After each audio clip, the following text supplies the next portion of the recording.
Yo, am I live? Am I live? And how's my mic? How's my mic? Hey, let me listen back. Sounds good. Hey, we're here in the hood. Hey, we're gonna play what we've got so far of this while we wait.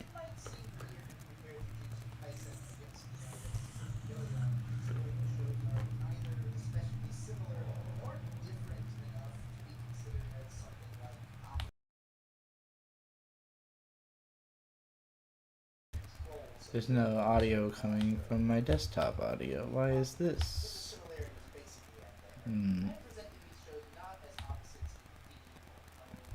This is a problem.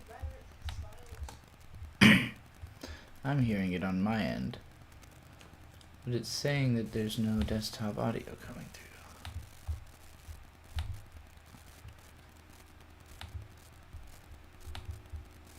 Let's try this. No, it didn't work.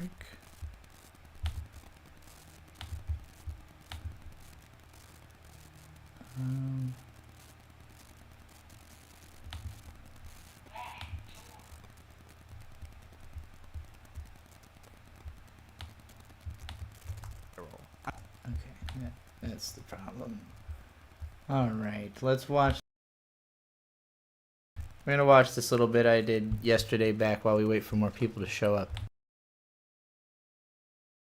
It might seem weird to compare Jujutsu Kaisen against Neon Genesis Evangelion, considering the shows are neither especially similar nor different enough to be considered as something like opposites. They are both action shows that involve the main character having to sort of control some sort of berserk monster in order to maybe prevent the apocalypse, but the similarities basically end there. I am presenting these shows not as opposites in theme or tone or subject matter, but rather in the style of storytelling that each one uses to reveal its world and characters.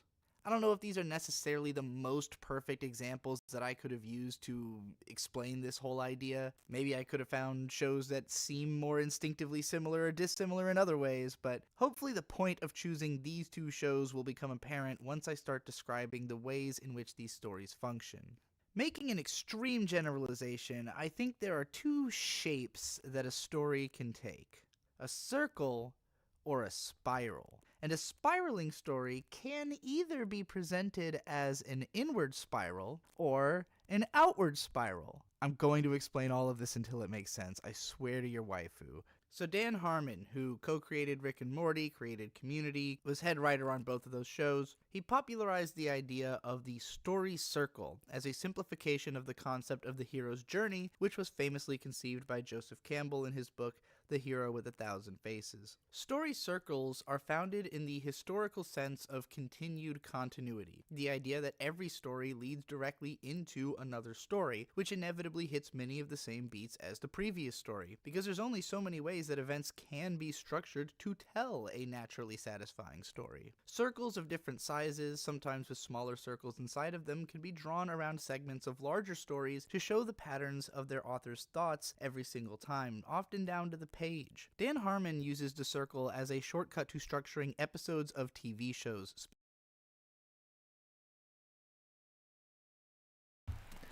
Okay. Where I left off last night, I was struggling with the fact that this sentence here, circles of different sizes, sometimes with smaller circles inside of them, can be drawn around segments of larger stories to show the patterns of their author's thoughts every single time. Often, like, I was trying to imagine a diagram where I would, like, put segments of stories, like, maybe take a particular story, draw each story circle and how they, like, build a chain by being sometimes inside of one another and sometimes like Venn diagram, you know? It's too complicated. I don't know how to visualize that. Instead, I thought, what is a story that breaks down to the individual page really well? Like, what's a story that every single page is a clear story circle, and then each chapter is a circle, each segment is a circle? And it occurred to me, Homestuck. Homestuck is the answer to that question. Now, I haven't been to the Homestuck website in fucking ages, so I assume it's laid out how it used to be.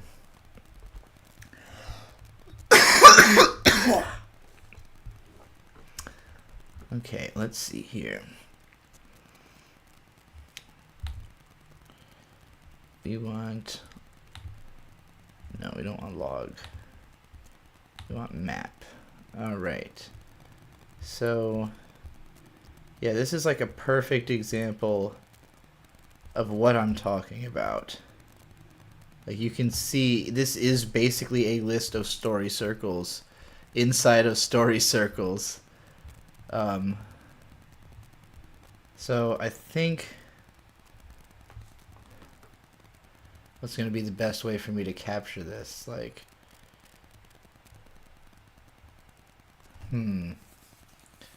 okay.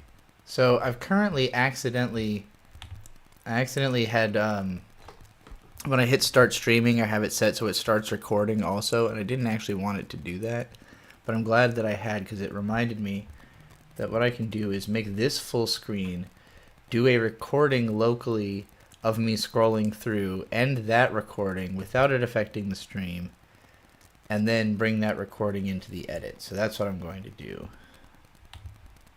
So first we'll make this full screen, and we'll even cut out all the extra bullshit.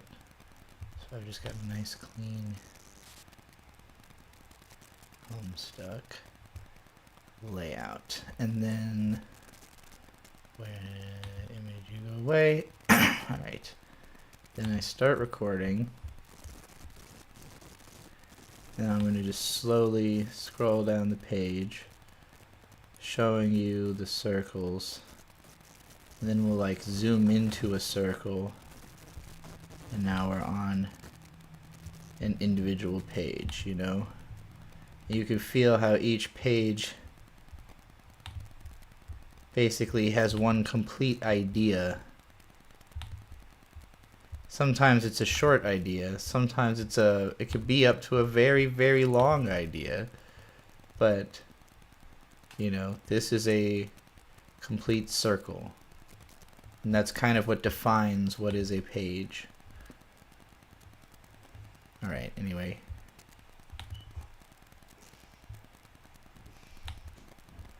Move that back. Editing work. Editing work. If anybody wants me to talk about literally anything, you know, I'm always down to interrupt the tedious work of editing and talk about whatever you guys are interested in. How much left do I have to edit? Like 14 minutes. Stories are not a circle, though. Literally just go watch Dan Harmon's story circle explanation if you don't get it. I didn't make this up.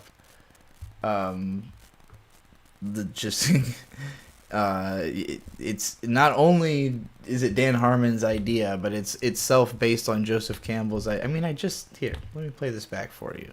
So Dan Harmon, who co-created Rick and Morty, created Community, was head writer on both of those shows, he popularized the idea of the story circle as a simplification of the concept of the hero's journey, which was famously conceived by Joseph Campbell in his book The Hero with 1,000 Faces. Story circles are founded in the historical sense of continued continuity, the idea that every story leads directly into another story, which inevitably hits many of the same beats as the previous story, because there's only so... Now look, I could break this down even more simply and just point out that there's only two directions that a story that can go emotionally, and that's up and down. Well, up, down, and straight. You got up, down, straight, like a heart, like a graph. Up, down, straight. Because that's how wavelengths work. And technically there is no straight line. It's just up and down that's so consistent it doesn't look like up and down. It looks like a straight line from a distance. But, you know, a pulsing up and down is what mostly gives definition to anything's existence. So a story is an up and down wave, right? And you could view it as like traveling, but it is essentially just doing the same thing over and over again. And it's easier to visualize it as a circle than as like a sine wave continuously forever, you know, because it I mean, you know, you could think about how some episodes maybe you kick up the pace a little bit, but I think the point of Dan Harmon's story circle is to create something consistent, something that has the same heartbeat, and so you do it the same way over and over again so that it can last for a long time. Having an inconsistent heartbeat's not good for you. It's not good for your art either. So, you know, Rap Lover, it's about the individual episodes. It's not that the overall story is doing the same thing over and over. Every episode is the same thing. Every single episode is the exact same thing.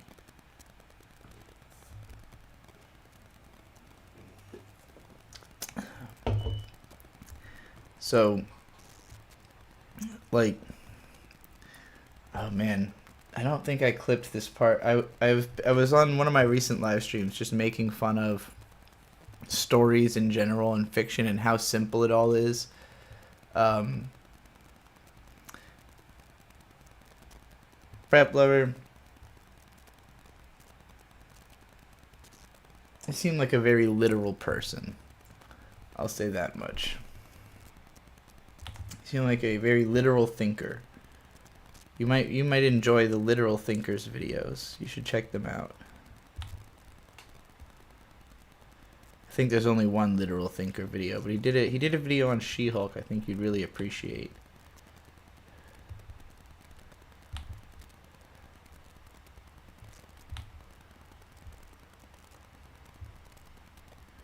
Alright, what was the... Right, okay, it would have saved to my videos. I had to think about what the hell clip I just recorded. This one.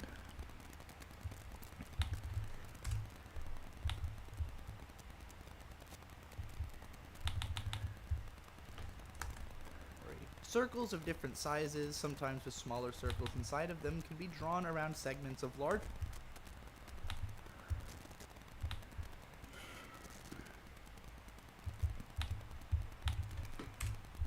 Thank you, Hussey, for having fucking literally illustrated this with borderline circles. Circles of different sizes, sometimes with smaller circles inside of them, can be drawn around segments of larger stories to show the patterns of their author's thoughts every single time, often down to the page. Dan Harmon uses beautiful every single time, often down to the... I don't know if I want that page, though. Let's pretend that I clicked on a different page so that when it goes through... It goes to the page that has more text on it, because that better just communicates that the pages are structured that way in this story. Of their author's thoughts every single time, often down to the page.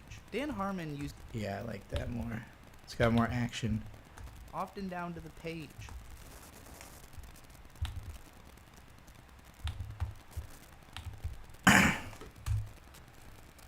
Beautiful, we did it, and I didn't even have to make a stupid fucking graph because Hussey already did it for me. Sometimes you just gotta sleep on it, you know? Sometimes you're like, I know I'm overburdening myself trying to come up with a graphic that's gonna take me an hour to make. Someone's surely done it already, whether they realize it or not. And of course it would be Andrew Hussey. Circles of different sizes, sometimes with smaller circles inside of them, can be drawn around segments of larger stories to show the patterns of their author's thoughts every single time, often down to the page. Dan Harmon uses the circle as a shortcut to structuring episodes of TV shows specifically. And I would say that individual chapters or arcs of comics and books are usually pretty much defined by the closing of small circles. Alright. Let's pull some community in here. I feel like Homestuck kind of having such a different art style and also being more like web page based. Like, we made an interesting visual transition here through this edit where it starts off red, red, red, purple, red, red, purple, red, purple, red, red, purple, red. There's some splash of green, and then now it's purple and green and red. Oh, we got it all together, right?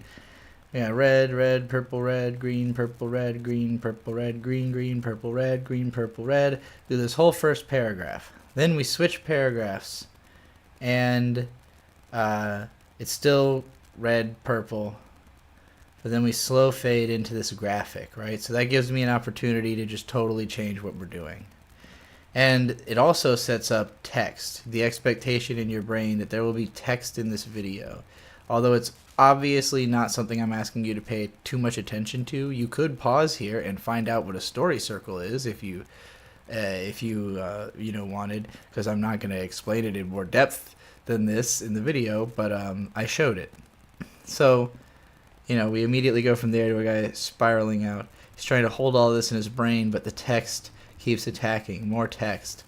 And then now we're in like a, we're inside the spiral. We're in like a brain space. We've gone all the way inward. Please be patient. I have autism. This is at the core of the spiral. So now, graphics, text, we've got space to have live action because we've really broken away from animation.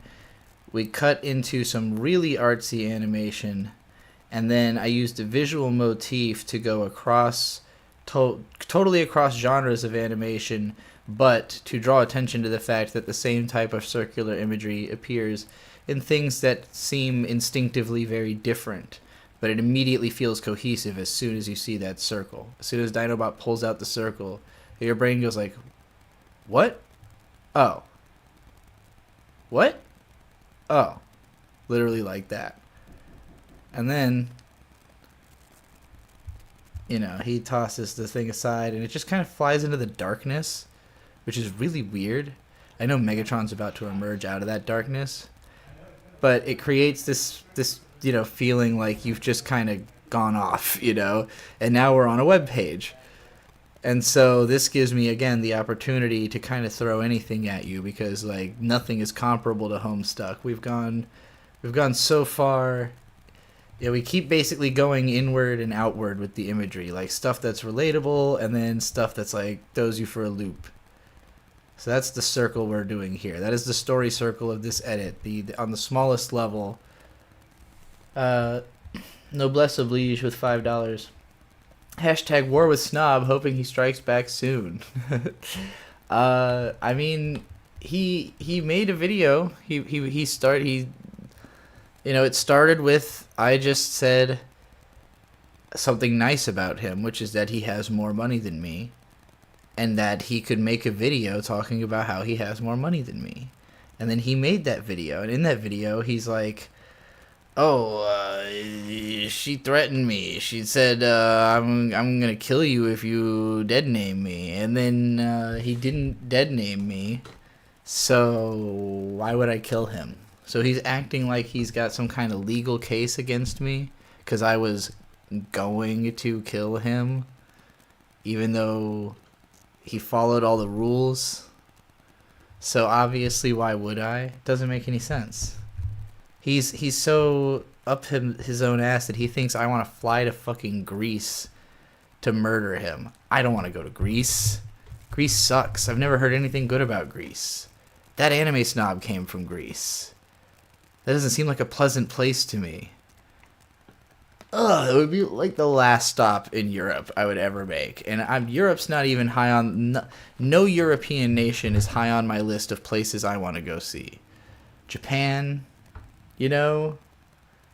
that's pretty much it. That's all I really care about. Japan, Canada, Brazil. Because I got a lot of friends in Brazil, fans in Brazil. We're really a big deal when I come to Brazil. Just like Alice Long Ugao. But they gotta legalize weed there.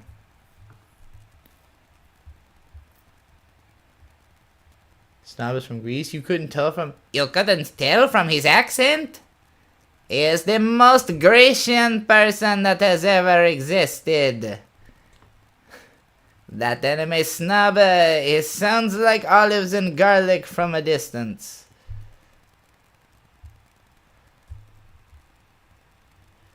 Okay, we need Dan Harmon, we need Community, that's right. Community, Harmon.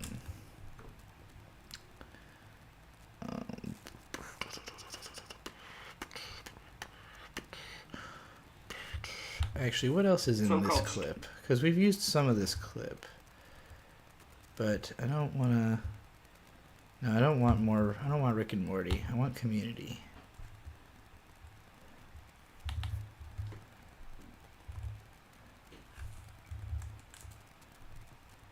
Let's just find a good clip of Donald Glover. Why not? Surely there's a part where he does something circular. Circles. Ah, yes, whiteboard. Perfect. We'll use more whiteboard imagery. Well, it'll be, you know, because we're demonstrating that the way that the creator thinks gets kind of put into the show, you know?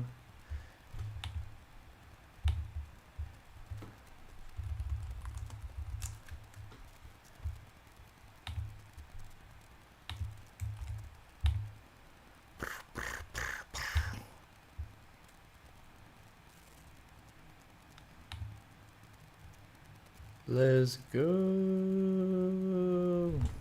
What are you loading? What is this loading for?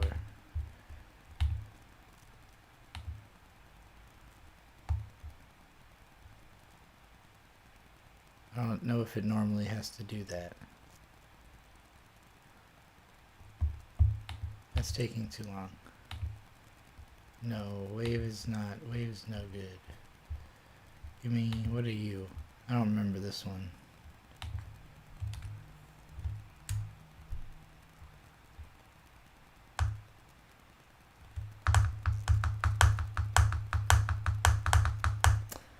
A lot of this job is tediously waiting for downloads or uploads or other types of bars. That's why I tend to get distracted while I'm editing. Which is why I would love any super chat rant requests to give me something to talk about. And all the... It's particularly a lot of mental downtime. Like, the actual execution of tasks is a lot more than the amount of time it takes to like make decisions in the edit. What the hell was the name of the video? Oh, it was just called like Video Playback 1 or something. It's not done downloading. How big was this fucking file? Why was this so difficult to get? That doesn't make any sense. I kind of got to piss already. So I'm going to play a song. A shorter song this time. I debuted Hunted K on my last show. And I would play that again, but it is like 4 minutes, and I'm not trying to be gone for that long. So, what else have I got? No, not in this folder. We'll play something off Rescues and Rarities, why not? This is my latest Bandcamp, well, one of my latest Bandcamp releases that it's a collection of rare and unreleased songs that hadn't been put up on Bandcamp yet. Oh, I know what I want. I want Rum and Cope. This is maybe my favorite like previously lost song on the album.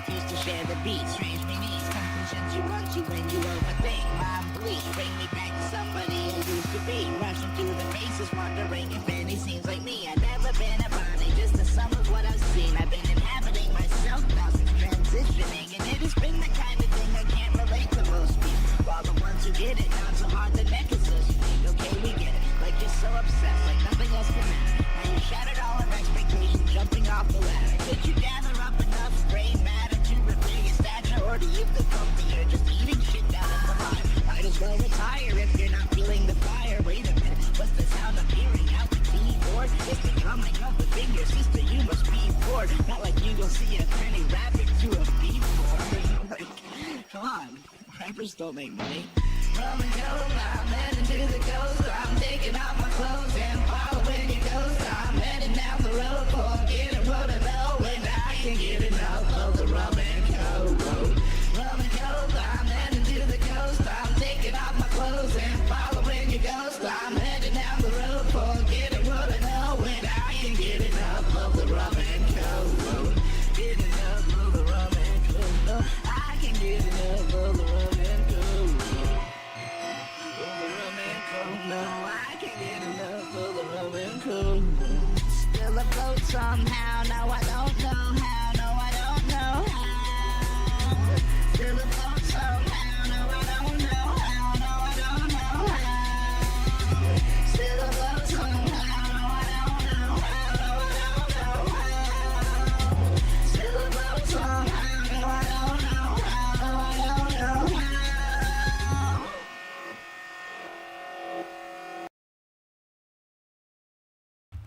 Alright. Roman Cope. That one was a Dave. Cranberry Dave, or Don't Call Me Dave as he's been going by lately. Beat. I assume he did the mixing on the vocals too, because I don't think I could have made it sound that good. And this download should be done now.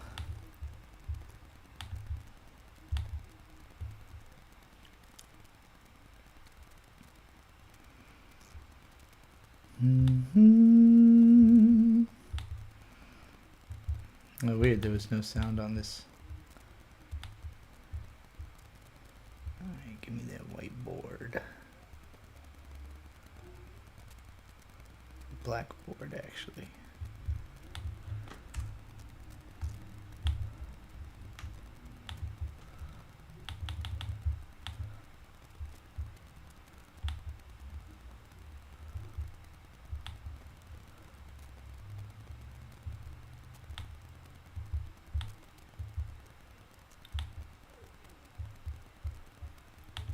Single time, often down to the page.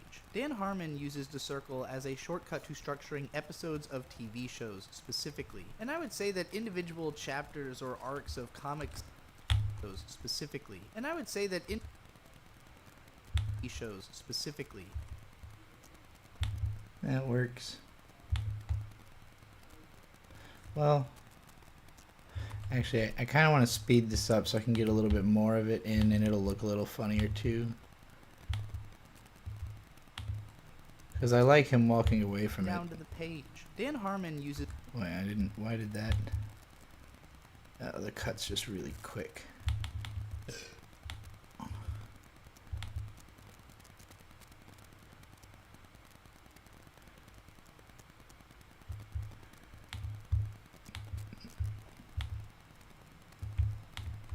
Dan Harmon uses the circle as a shortcut to structuring episodes of TV shows specifically. And yeah, I like him pocketing the chalk because I like the implication here that I'm making that Donald Glover came up, studied Dan Harmon's story circle as a person on Community, and then went and wrote his own TV show, Atlanta, also borrowing the story circle idea.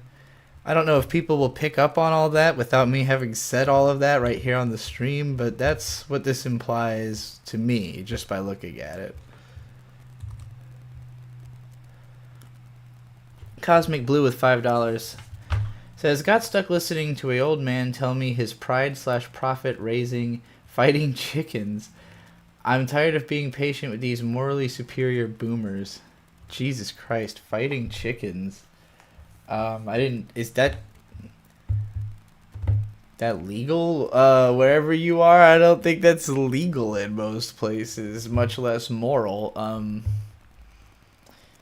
Yeah, I wouldn't. I don't like. Who wants to see that? Who's like, I'm gonna go watch some chickens gore each other. What do they have to do to chickens to make them angry enough to fight? I don't know. The idea of like watching animals fight to the death for money, wild to me. Like that's the kind of stuff, like knowing that people are out there just doing that, it's like, man, what are you getting out of that? Like, what is the excitement? Like, of all the ways you could take your gambling addiction, to take it to chickens, even like at least with even dogs or big cats or something, like I could imagine that they're like, maybe it's just every once in a while a chicken farmer just like gets a really aggressive chicken and they're like, well, I can't breed you, so I'm gonna have you go fight. Like, it's just like, yeah, but from the audience perspective, why are we watching chickens gore each other? Maybe chicken farmers are just really pissed off at chickens. Maybe they actually just really have a deep-seated hatred of the chickens. I don't know. Wouldn't be my game. Wouldn't be my game. That's for sure. Shows specifically. And I would say that individual chapters or arcs of comics and books are usually pretty much defined by the closing of small circles. Let's see if I can get like a Watchmen in here or something.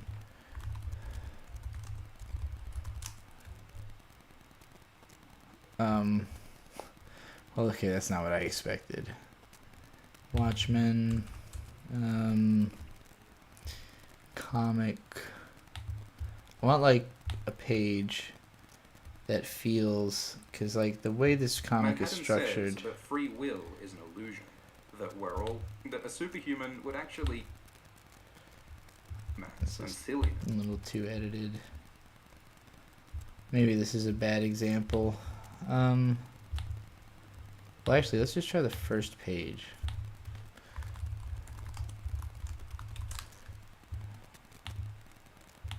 That's got a circle on it. Oh, that looks like shit. Okay.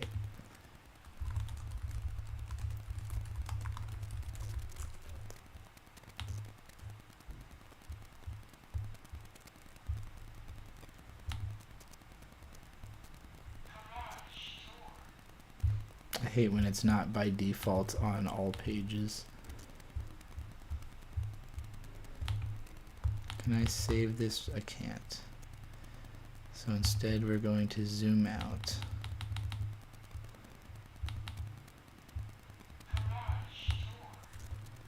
And screen cap it. I don't know if they thought they were gonna keep me from doing that by making it so I couldn't save the fucking image off of their illegally uploaded comic website, but what the fuck ever.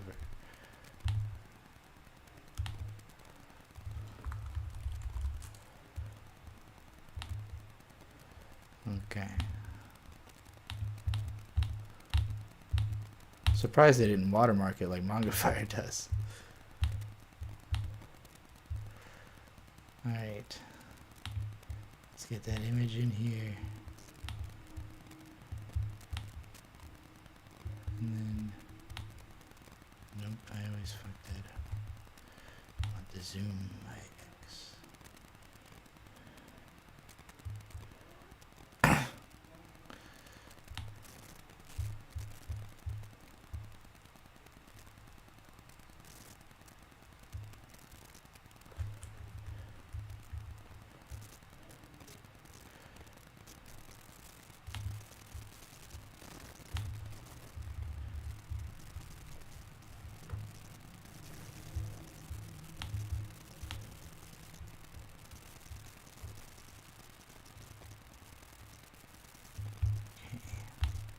And I would say that That's too fucking fast. Okay.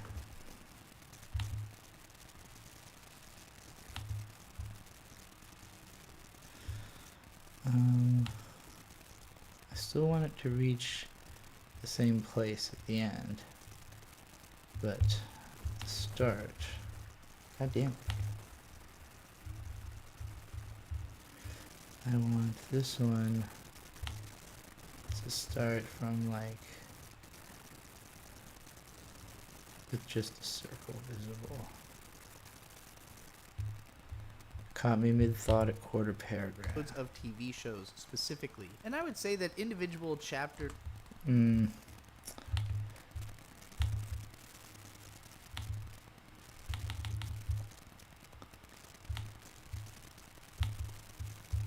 know what that was.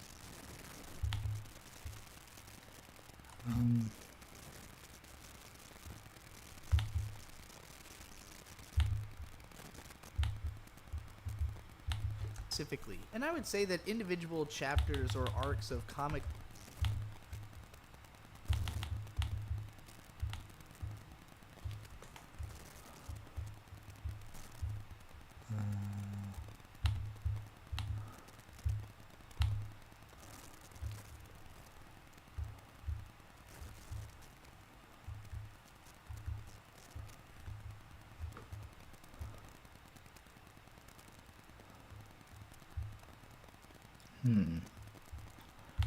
Is there a way for me to start that transition from back here?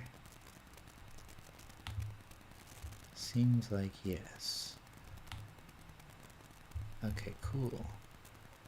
That's helpful. specifically. And I would say that individual Still a little fast.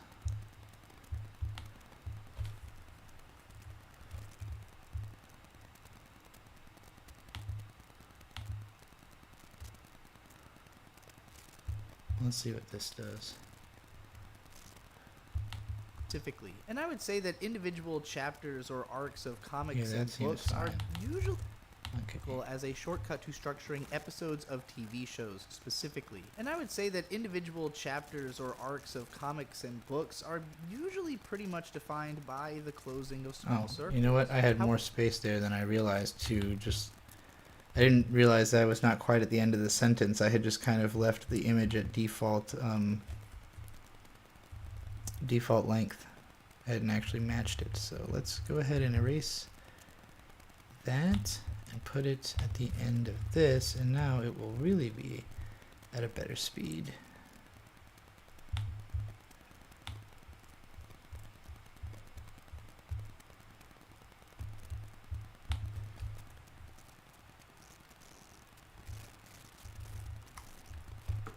We'll just go all the way to the bottom. Well, I don't want this point at all. I don't need that. I want it to... Yeah, okay. That works. Specifically. And I would say that We'll even give that some more time there. structuring episodes of TV shows specifically. And I would say that individual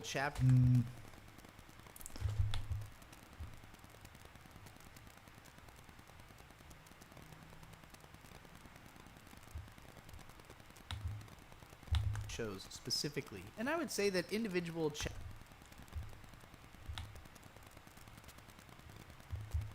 chapters or specifically. And I would say that individual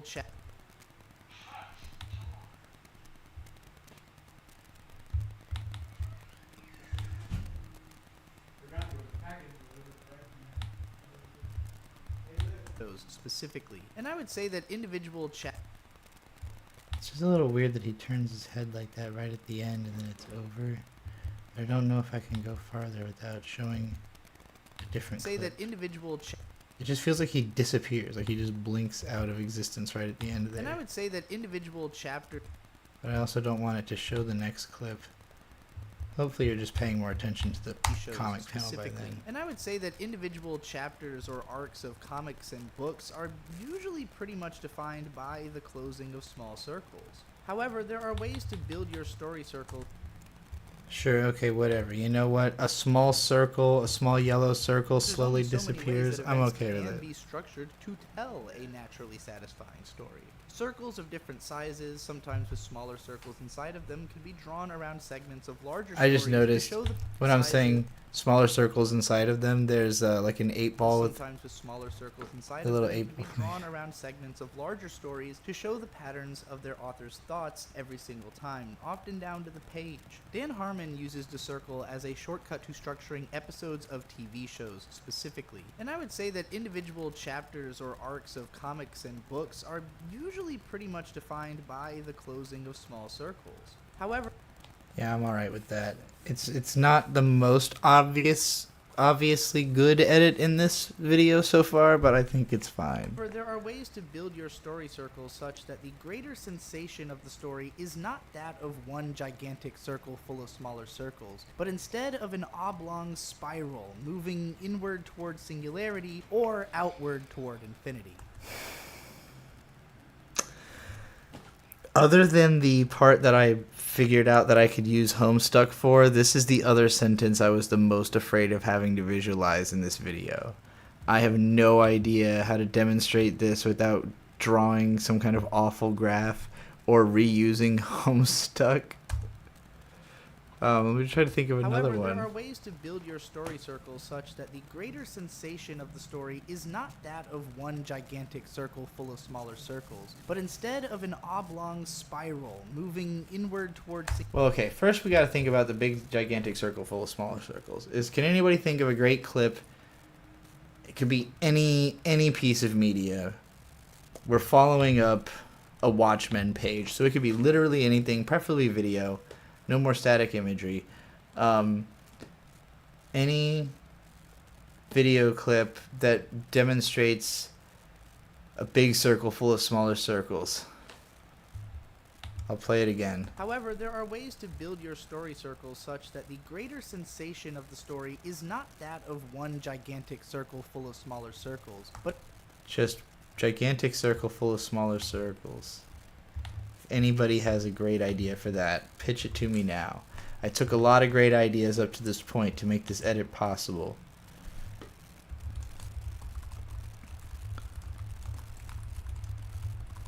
I'll see what I can find. The great circles and the small The circles. great circles and the small circles. A circle dividing the globe or the earth This into voice. two equal parts is called a great circle. The This center voice of is such a sending circle me. Is the center of the globe, and its radius is equal to the radius of the globe. The Such a globe. circle is the largest possible circle that can be drawn on the surface of a sphere. Sphere. One can draw any number of such circles on the globe. All circles following longitudes are great circles. Hence, all longitudes Longitudes. are great circles. However, among the latitudes, only the equator is a great circle. A small circle on the It's earth bird. or the globe is the one that does Hello? not divide it. No, it's in there. It should be in the center console. Like the one up front. Like the front one. Not the openable one, but the front one. Could be in either one.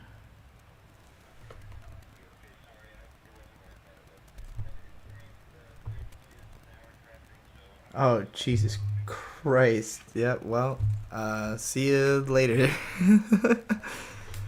I love you. Have a good one. Oh, I gotta tell him to bring beer home.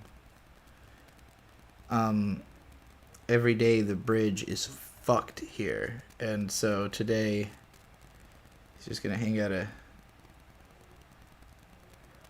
a brewery, which means that this stream will go for longer than it would have if that weren't the case. So y'all better send them rant requests. So I got something to talk about, because you are now my social, you're now my socialization for the foreseeable day. For the rest of the day. Probably until at least nightfall. I'm not going to see Bird because he's going to be trapped on the other side of a river.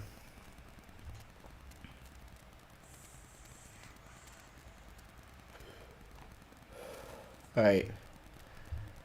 The Hunter Nen chart scene? Yeah, okay.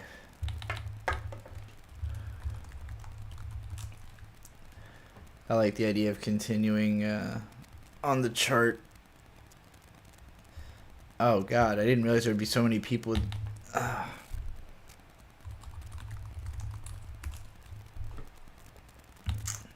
Oh yeah, the original show. Let's mix it up a bit. Yeah, whatever. There's tons of whiteboard. This will work.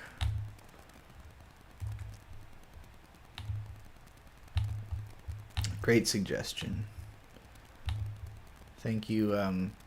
Life Has Been Sliced. Also great name.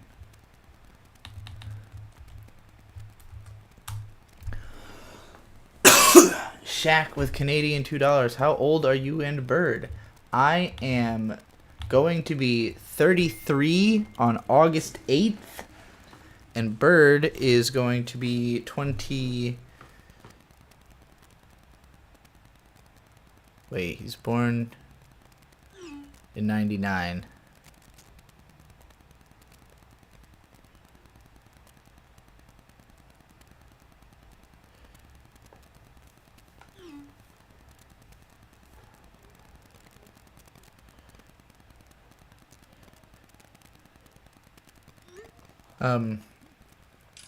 Making him turning 25. 25 on June 29th. And we will be at Too Many Games on his birthday.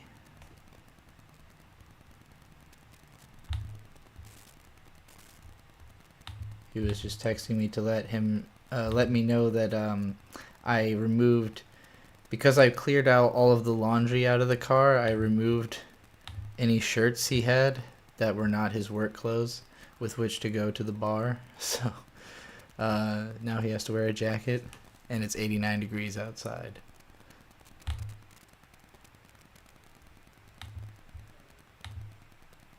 So apologies to Bird. Oh, now you bring up the... Oh, okay, yeah. Ask me if I want to download it 5 fucking times. Why don't you? Okay.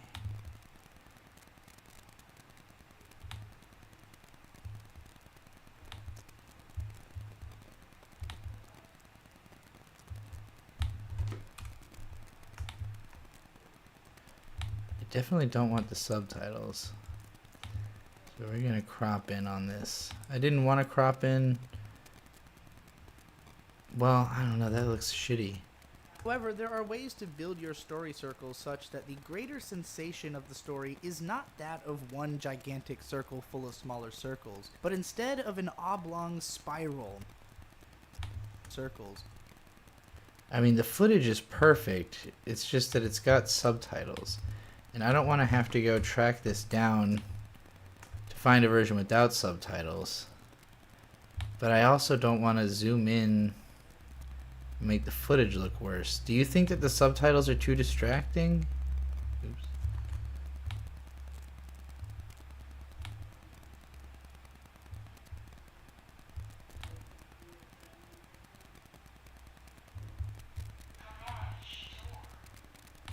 Of small circles.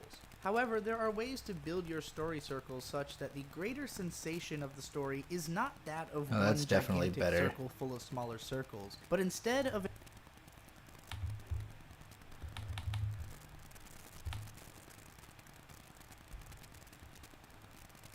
smaller circles, but instead of an op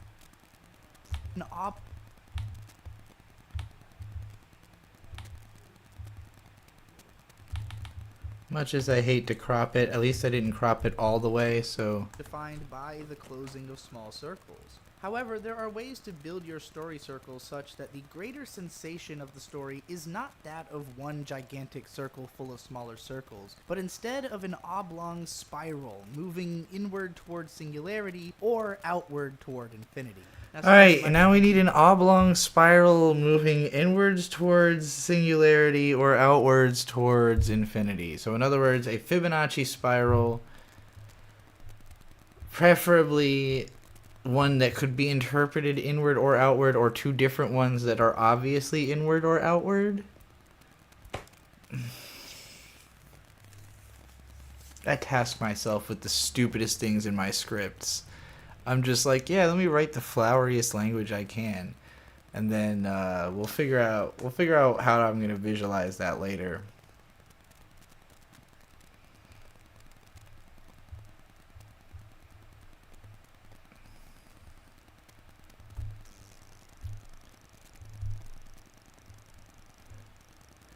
Oh yeah, they are actual circles in the 2011 version. I don't mind though. It still feels like he's talking about circles because they're all positioned in a circle like that. I just like using the old footage more because less people have seen it.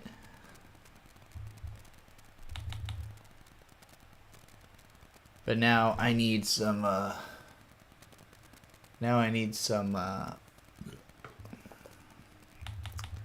some kind of fucking like. Does Dragon of the Darkness Flame look like a spiral?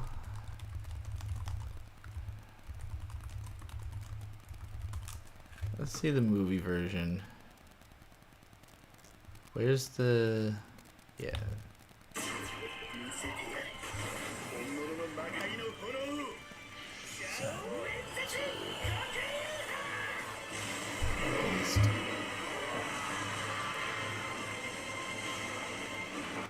No, I didn't do a spiral. God damn it.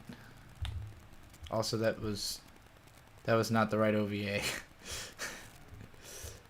I want the movie. Where's the fucking one from the movie?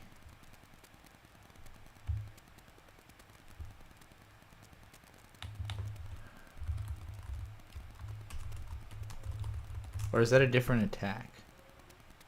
Does he call it something different? Not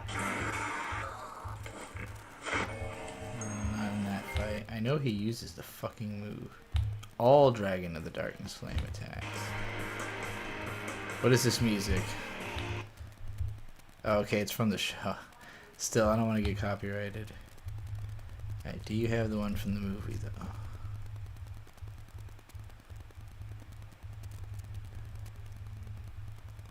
Doesn't seem like it. So that's not really all of them, is it?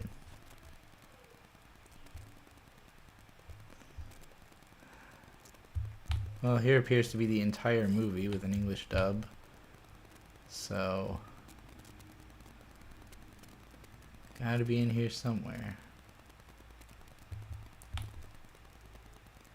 I've only seen this movie once and it was 20 years ago, so... bear with me. But I'm pretty fucking sure he uses Dragon of the Darkness Flame in this goddamn film. Because I'm pretty sure I saw it here first, before I saw it in the show.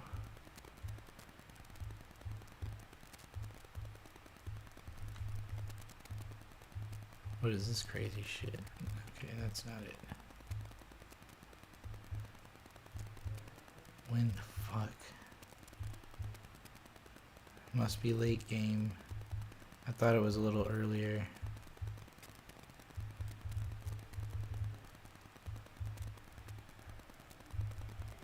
The Lagan Hen movie ending. Alright, we'll check that one out too. I am going to be using a lot of Gurren Lagann. I don't even know that the thing does anything resembling a spiral. I just know that he uses it and it looks cool.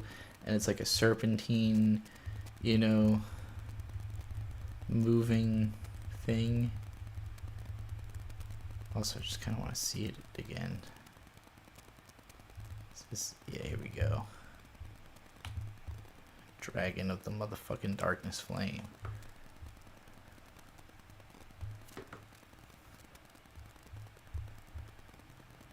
Do that shit.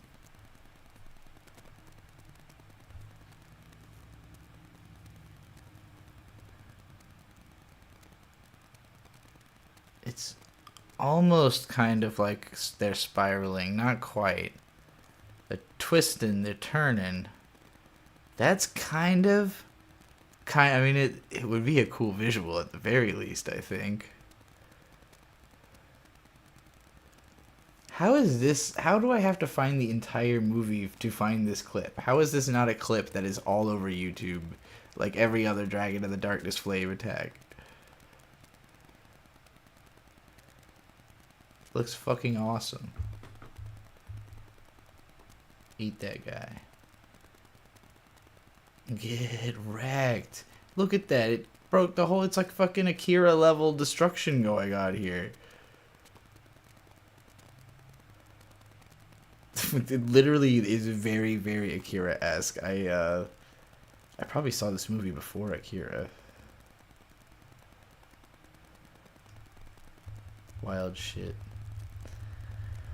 What do you think? Would that make a good clip for this? I mean, the biggest problem I have with it is that this kind of looks like ass. Like, the quality is not very good. I really wish I could find like a decent quality version of that. Like, this looks amazing. Why does that look so fucking good?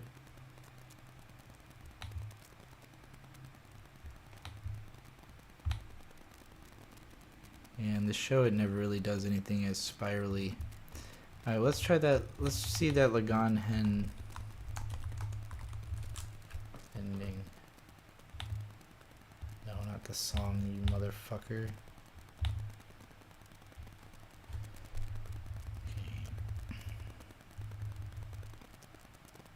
Okay.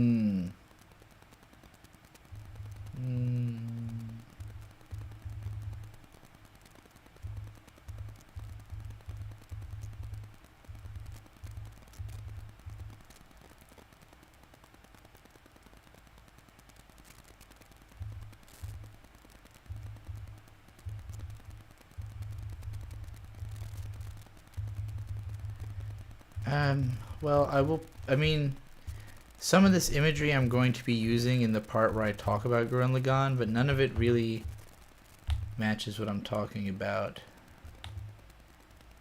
Tatami Galaxy ED, 23 seconds in.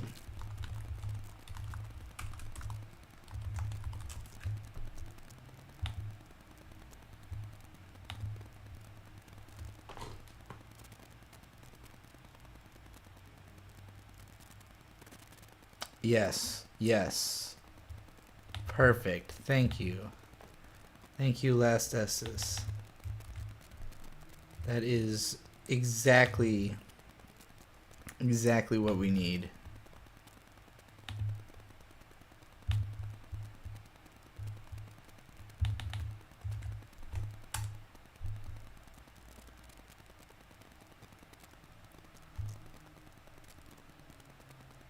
"21 Savage and Tyler music video? Is that a new thing that's come out? Or are you talking about an old video that I didn't know about?"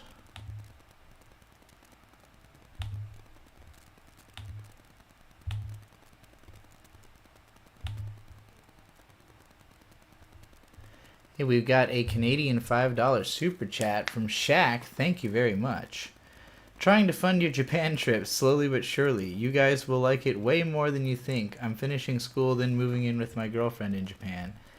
I'd like to make it happen sooner than later, particularly because the Japanese economy is really fucked right now.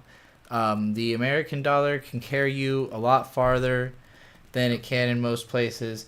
And, you know, I was listening to Vic and Hope talk about their time in Japan, and they were doing it real touristy, you know, really like going places, spending money, you know.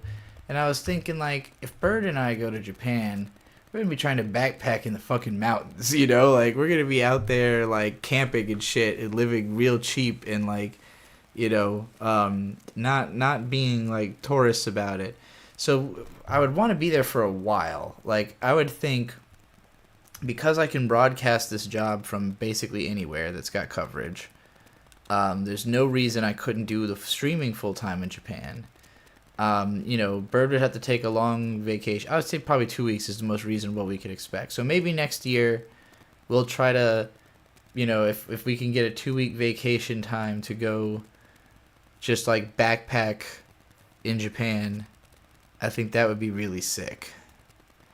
And I'm interested in going to Tokyo, obviously, but to me, it seems like that would be the quickest way to just spend all your money on seeing stuff that you already know about, because everybody talks about it, as opposed to just like, I don't know, going to the Biori town and the Higurashi town and going to Mount Fuji and, just camping around and having a nice time on the cheap. I think that would be nice. Shaq with another Canadian $2. 87 days without a visa with a USA passport. So that's how long you can go without having to get a work visa. That's impressive. That is a long time.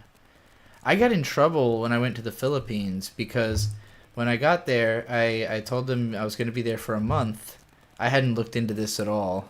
And the guy basically said, we'll give you 3 weeks, but you then need to come back and like renew it. And like it would have been a big ask to like burden Ghostlighting or his wife with finding a way to get me back to the airport, because it was like all the way across town, and it's a fucking nightmare, the international airport.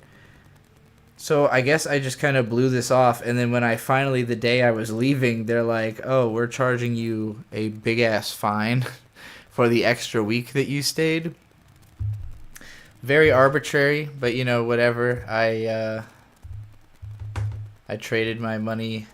I believe what I did, because I only had Filipino money on me, and I found a cop who had American money, and I basically like paid him substantially more, to get that amount from him. I was like, keep the extra, I just need American bills, or it was either that or the opposite. Either way, I gave him an amount just to be like, I need to take care of this right the fuck now, and get out of this country because my plane is leaving in 45 minutes. But it worked out. I got on the plane. Didn't have to call anybody to come get me or resolve it or anything. Anyway, let's get that Tatami Galaxy clip in here. It was definitely a nerve-wracking experience.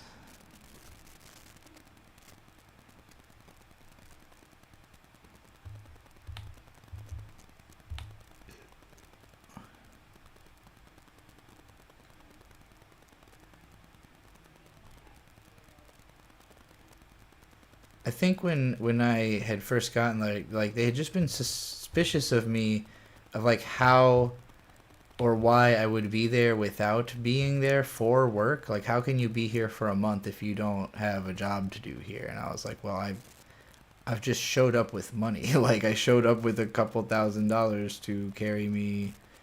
I showed up with the money that would last me a month, so I wouldn't have to have a job.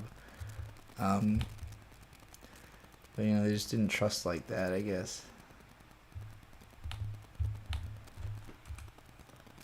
Oblong spiral, moving inward toward singularity or outward toward infinity. Now, some of you might be thinking,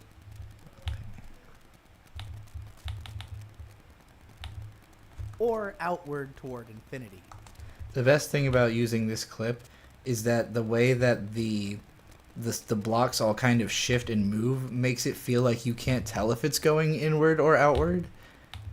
So it actually is like even more brilliant than I could have imagined for this line. I really do have to thank you for that.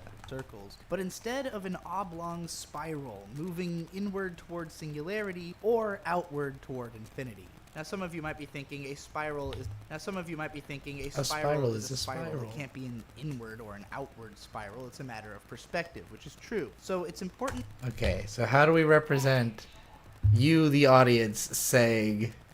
Now, some of you might be thinking a spiral is a spiral. It can't be an inward or an outward spiral. It's a matter of perspective, which is.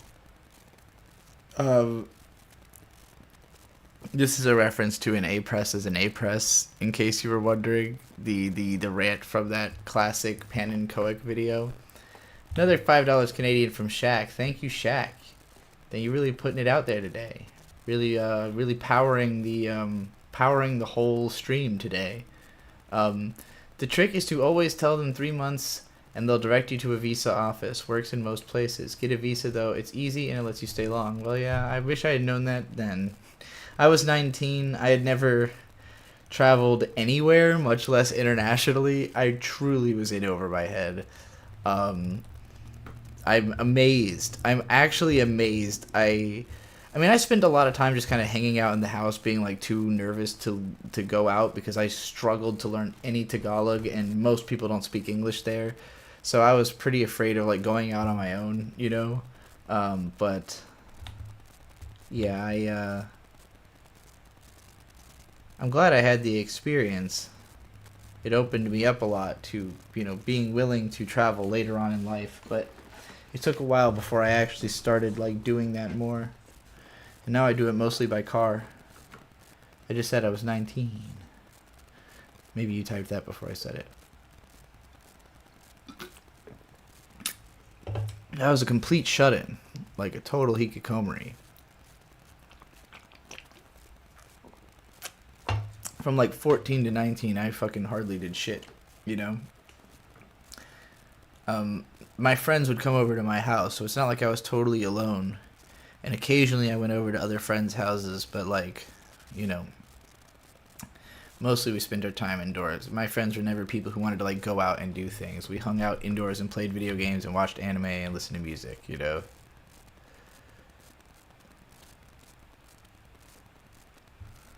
Now, some of you might be thinking a spiral is a spiral. It can't be an inward or an outward spiral. It's a matter of perspective, which is true. So, Spiral is a spiral. It can't be an inward or an outward spiral. It's a matter of perspective. What is a good visualization for that? I don't think Soy Jack Face is the answer I'm looking for. Yeah, TJ Henry Yoshi. Okay, yeah. Is there a TJ Henry Yoshi generator?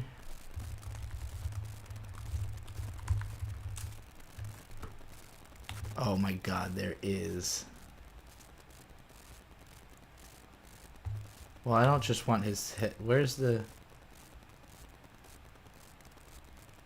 Okay, I guess this works, I guess.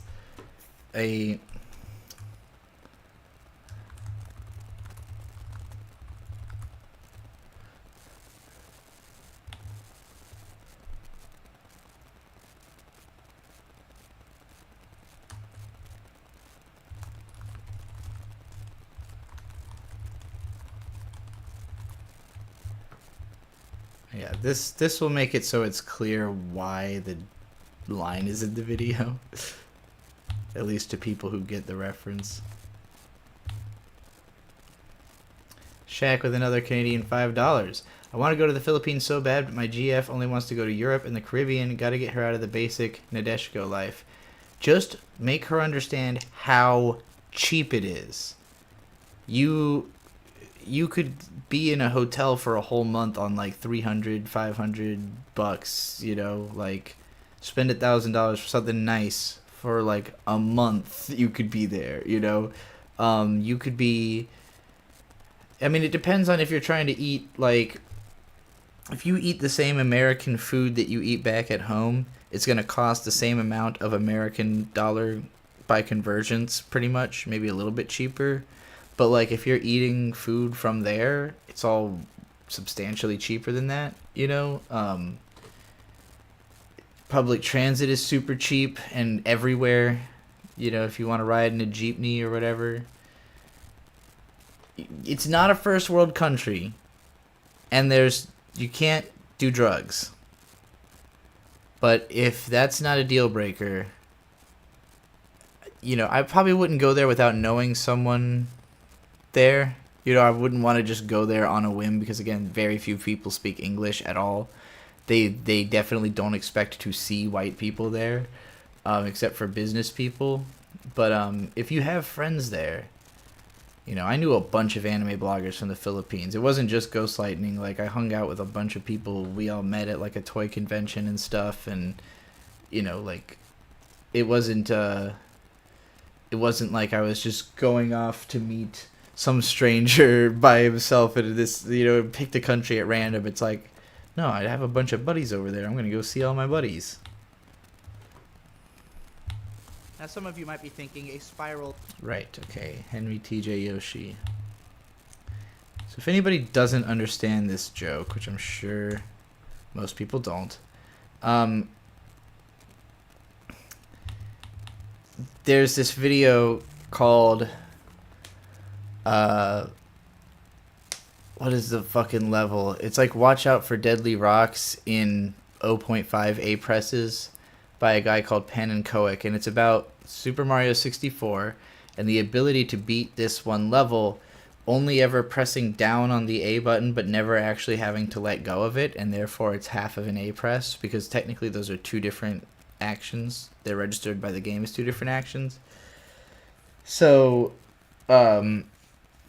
he had made previous videos about beating levels in 0.5 A press, and this guy called Henry T.J. Yoshi, who has this avatar, left a comment that says an A press is an A press, it can't be only half. And so in Watch for Rolling Rocks, thank you, Last S's. And so in the Watch for Rolling Rocks video, he posts this guy's screen cap on screen of this comment right before like going in on why this is wrong. And the video went viral, and like it just became a meme of how wrong this guy was by saying, an A press is an A press, it can't be only half. So that's the joke here. It's definitely an obscure reference, which is why I think putting it directly on screen might be the best way to handle it. At least someone in the comments will explain it, or tell everyone else to go watch this video where I explained it. No, I want that to start. Infinity. Now, some of you might be thinking a spiral is a spiral. It can't be an inward or an outward spiral. It's a matter of perspective, which is true. Just true. So, and now we're going to make this spiral.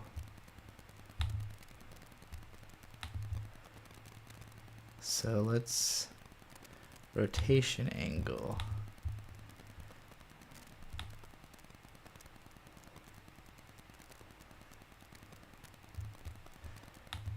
now some of you might be thinking. Oh, no, I didn't. I forgot to do the starting keyframe on that.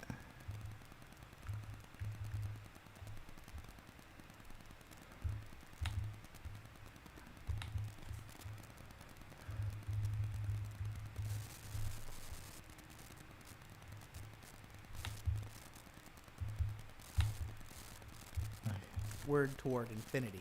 Now, some of you might be thinking a spiral is a spiral. It can't be an inward or an outward spiral. It's a matter of perspective, which is Alright, I also need it to like move inward or outward or something, right?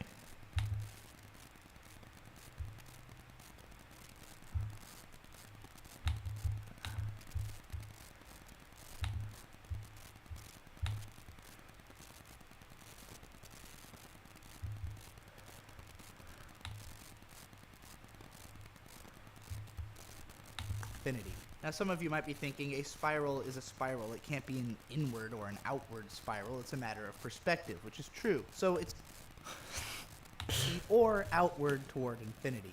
Now, some of you might be thinking a spiral is a spiral. It can't be an inward or an outward spiral. It's a matter of perspective. What should I put under this? I like this, but I don't know if I wanted just a black void behind it. Like, what would be funny to put underneath of it?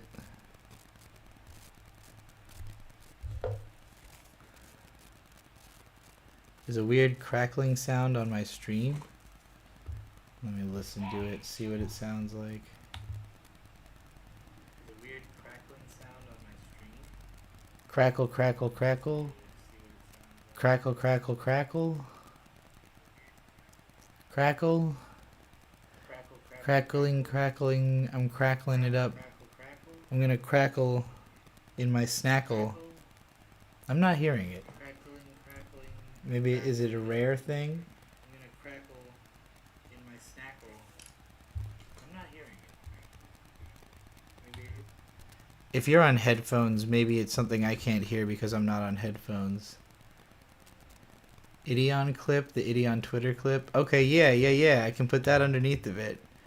All right. You got it You got it, Landon. We'll do it. We'll do this. We'll do the funny Idion clip.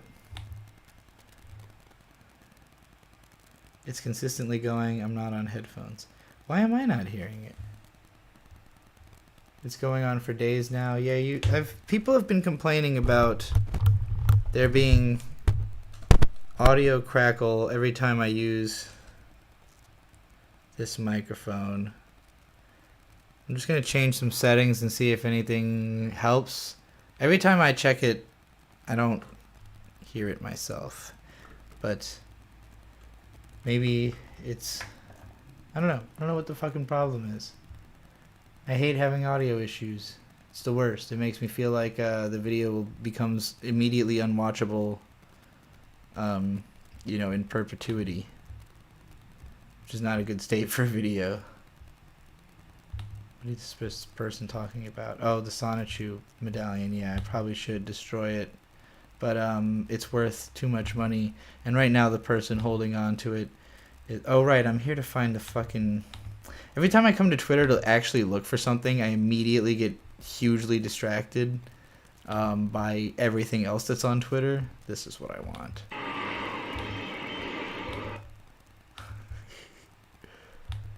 Alright.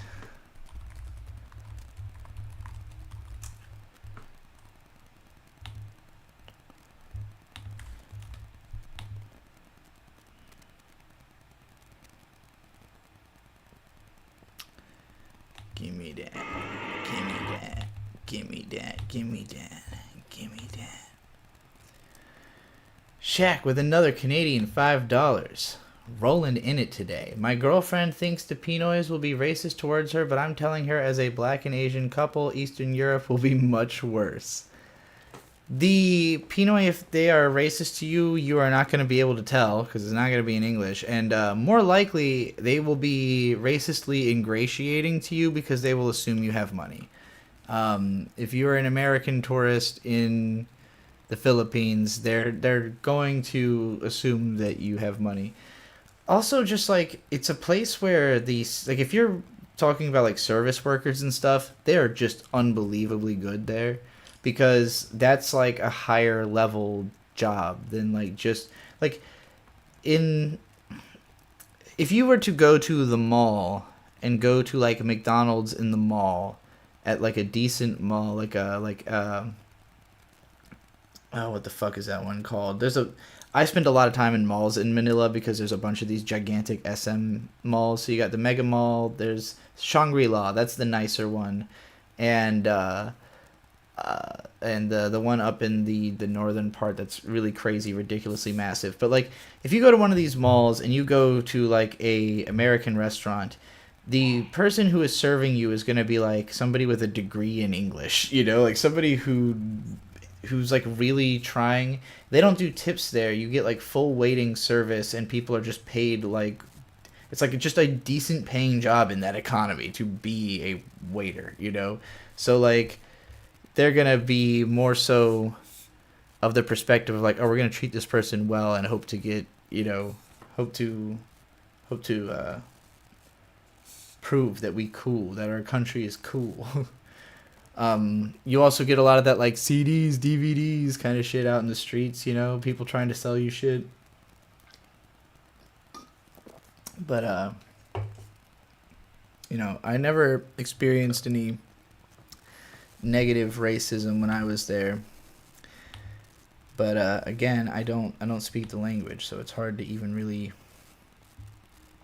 know what people might have been saying about me right behind my back, but probably nothing negative if I had to guess.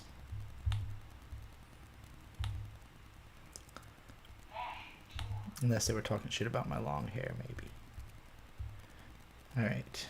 So we've added a track beneath now, and we're going to put in that Twitter clip. But yeah, I would think Europe would be a lot worse because they just don't like Americans,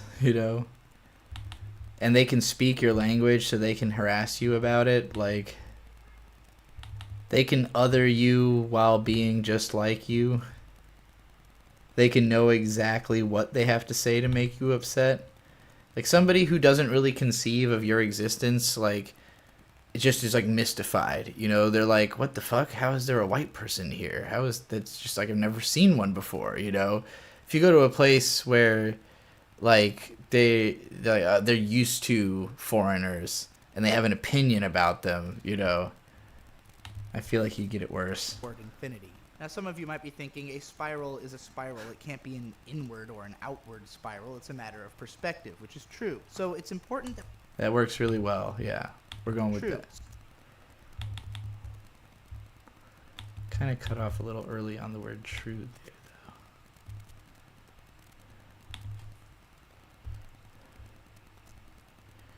Perspective, which is true. So it's important.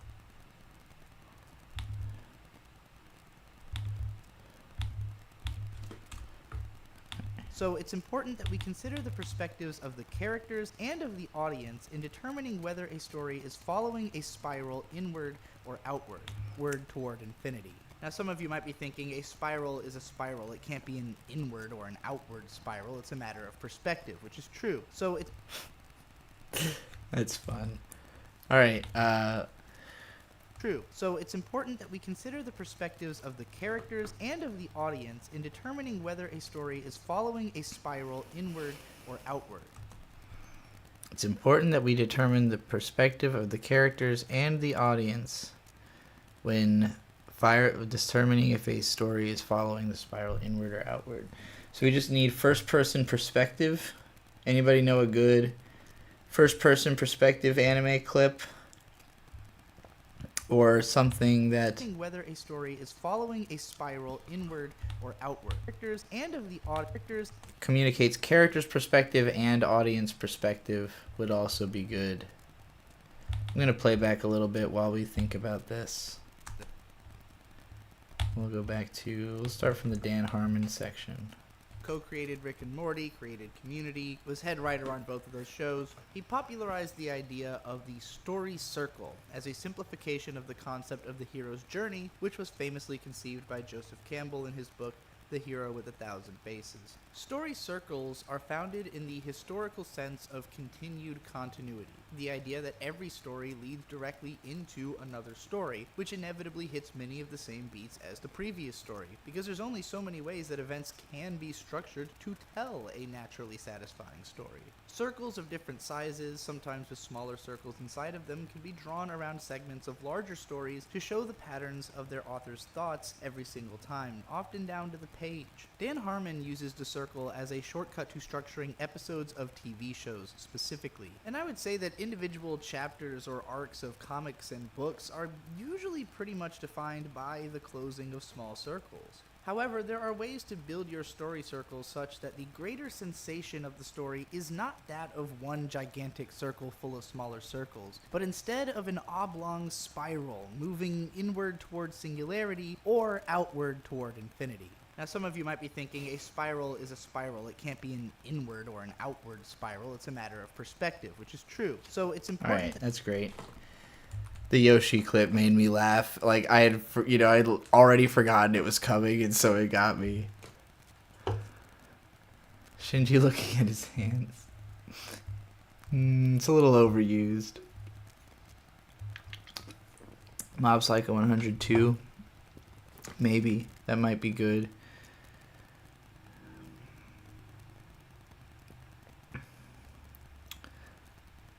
Oshinoko, where Kana uses her hands like a binoculars. I also just remembered that Vinland Saga bit where he's running down to cut the guy's head off. That might be a good one.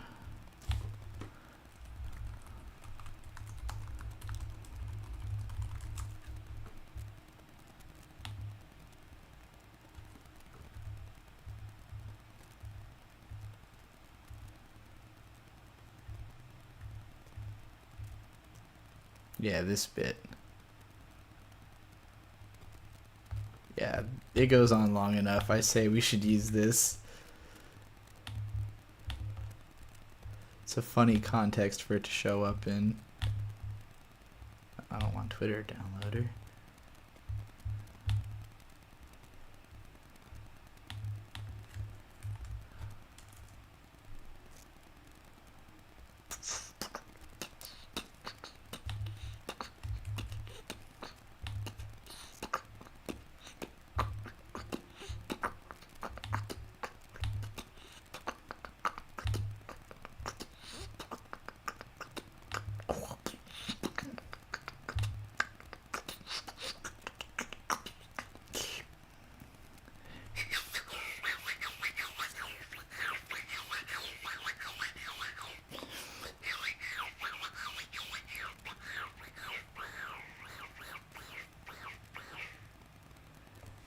Yo.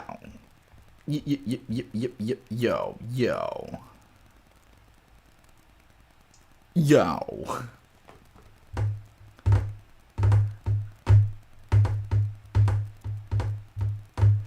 I'm just, I've got no super chats and I'm waiting on a download. So, my mind went blank.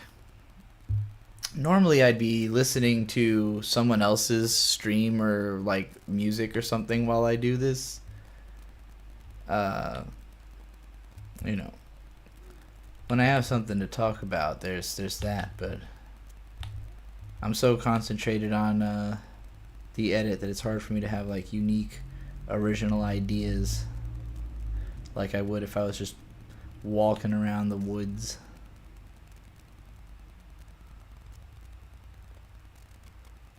Give me that first person. There we go. First person shooter. So it's important that we consider the perspectives of the characters and of the audience in determining whether a story is following a spiral inward or outward. I'm going to use multiple examples in making my point, but ultimately presenting Jujutsu Kaisen as the premier example of characters and of the my point. Let's speed this up a bit.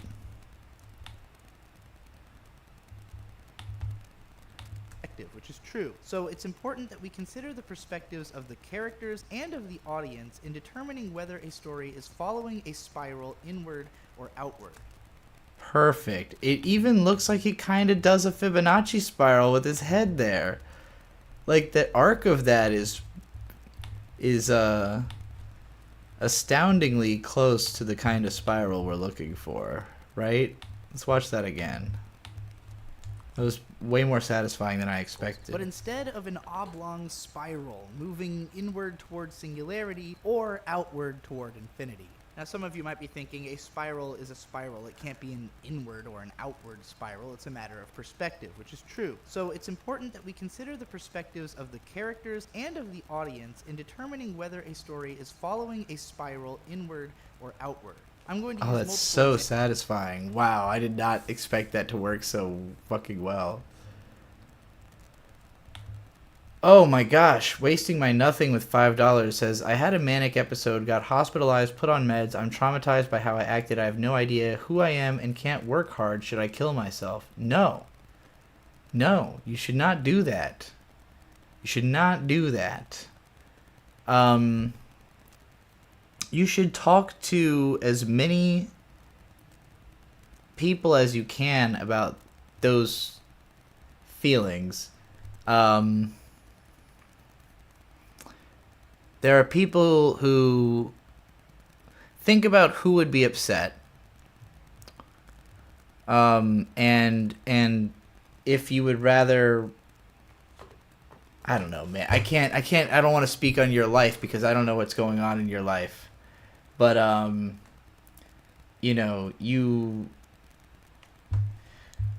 me, that's never an answer. It's just never an option. I mean, I'm very traumatized by my own actions. I'm traumatized by things. I'm traumatized by the mentality I have even had as a human growing up, I've blocked out a considerable amount of time, but I'll just read it to him. this is an interesting moment.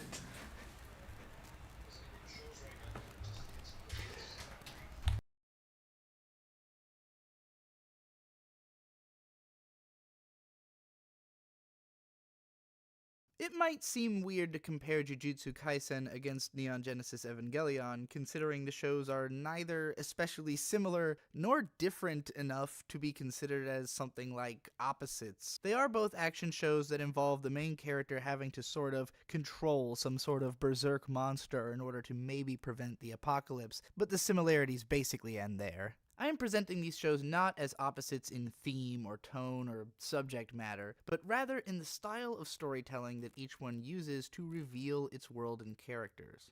I don't know if these are necessarily the most perfect examples that I could have used to explain this whole idea. Maybe I could have found shows that seem more instinctively similar or dissimilar in other ways, but hopefully the point of choosing these two shows will become apparent once I start describing the ways in which these stories function.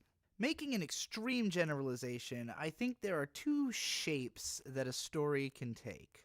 a circle, or a spiral. And a spiraling story can either be presented as an inward spiral or an outward spiral. I'm going to explain all of this until it makes sense. I swear to your waifu. So Dan Harmon, who co-created Rick and Morty, created Community, was head writer on both of those shows. He popularized the idea of the story circle as a simplification of the concept of the hero's journey, which was famously conceived by Joseph Campbell in his book The Hero with 1,000 Faces. Story circles are founded in the historical sense of continued continuity, the idea that every story leads directly into another story, which inevitably hits many of the same beats as the previous story, because there's only so many ways that events can be structured to tell a naturally satisfying story. Circles of different sizes, sometimes with smaller circles inside of them, can be drawn around segments of larger stories to show the patterns of their author's thoughts every single time, often down to the page. Dan Harmon uses the circle as a shortcut to structuring episodes of TV shows specifically, and I would say that individual chapters or arcs of comics and books are usually pretty much defined by the closing of That was an stories. odd time to get in However, there to are get ways to interrupted, build your story circles. but my dad was waiting on a call for a deal or a thing, a late day sale he had to make, so I knew he might bust in here at some point. Yeah, like Ellen said, now is not a time to act on impulse. Now is a time to figure out, look, I'm going to tell everybody the secret to life right now. Stop fucking thinking about it. It's not a big deal. It sucks for everybody, but you can work on it. You can always work on it. And it can be painful at times, but if you find ways to, enjoy yourself, it can also be really good. I've always had a hard time telling somebody, like, to look on the bright side, because I don't know your situation. I don't know how hard it is for you to look on the bright side compared to me. But I've been in some dark places. I am very pain averse. That has helped me a lot. I don't want to feel any pain. So I don't want to do something that's potentially painful. Like die. I also I like stuff. I would never see the future of anime. I would never see future technology. If it was to be that we found cures for cancer, we made it so I could live an extended lifetime, I would never have gotten to that point. If, say, something changed where energy resources became, freely accessible somehow, like we discovered something new that made it so we had clean energy and like we just fucking had no need for war or over resources, like if we ended resource need, imagine killing yourself and then like in fucking the afterlife finding out 5 years later like there was about to be world peace. Fucking be so pissed off. Like you could have had 90 great years based on a discovery they were gonna make tomorrow, but you died. That would fucking crush me. Like, now granted, I'd be dead. I wouldn't actually be crushed. But, like, I'm just thinking about it, thinking about the possibility. Like, that's why I don't want to die. It's like, what the fuck? I would miss everything. If I died now, I would miss everything good that's ever going to happen. That sucks. So, I'd rather be around for good, for good things. But, that's my take. If you find yourself in a position where you're even considering suicide to the point that you're telling other people about it, I would recommend therapy. I would just recommend going right up to a therapy and just doing fucking whatever they tell you until you... And if it doesn't work, go to a different therapy. If 6 months pass and you're still feeling suicidal because the therapist isn't helping, get another one. Until one of them convinces you that you shouldn't die. I finished my beer. I think that was the last beer.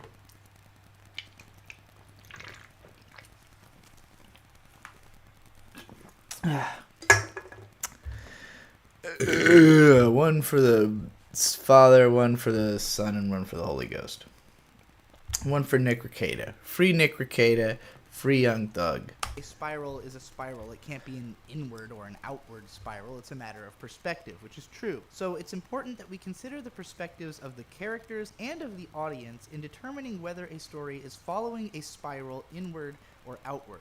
I'm going to use multiple examples. Man, if Nick Rekieta's bail is only $50,000, I can't imagine how much drugs and guns Young Thug must have had that he's still in jail, being considerably richer than Nick Rekieta.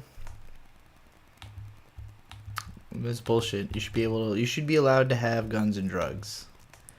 I don't understand how it is possible in the United States of America, beautiful country that I love, that you're not allowed to have any drugs and guns. It's pretty stupid. Spiral inward. And I say this as somebody without any drugs and guns, except for the legal ones that I'm allowed to have, like weed vapes in Virginia.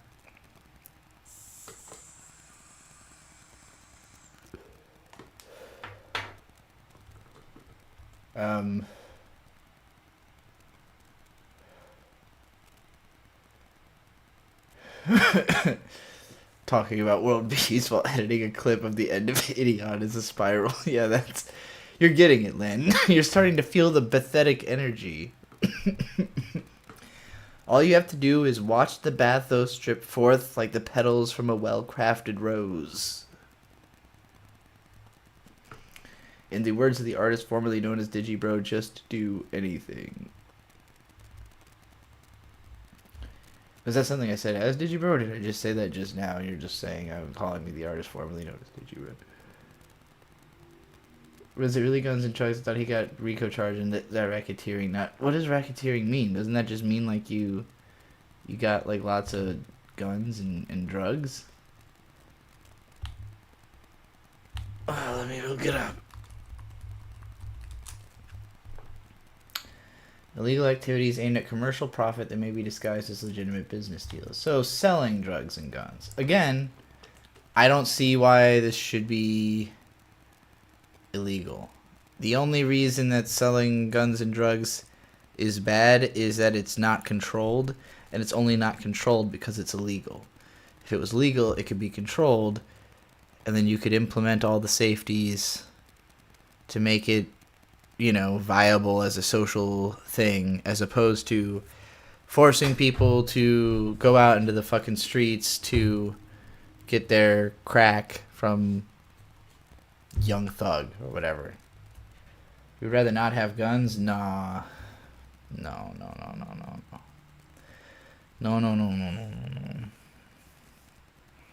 How are you gonna get rid of guns? Are you going to convince every person to stop having a gun? All of them?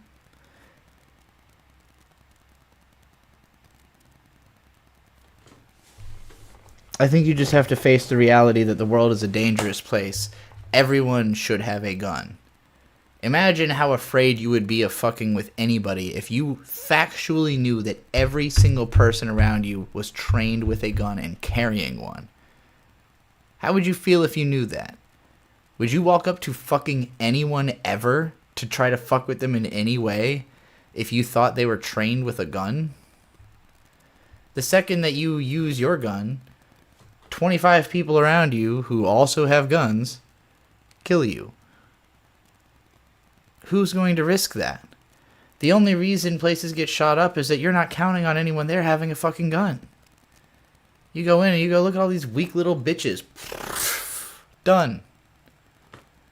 If every single one of them was trained with a gun, would you ever fuck with that? No. That'd be crazy. You're already scared of people. You don't need for those people to also have guns. Bro, they do. They do, though. They just do. You just gotta count on that. Like...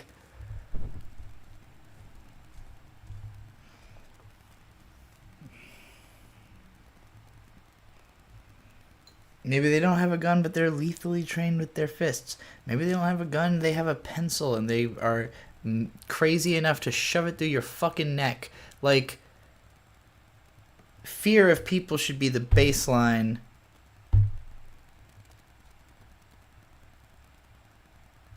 I don't know. I'm trying to like. I've got so many raging thoughts. I'm trying to like bring them down into coherent sentences, but this is the kind of thing that's hard for me to. It's hard for me to put forward to other people, especially if you don't spend a lot of time around other people. Like,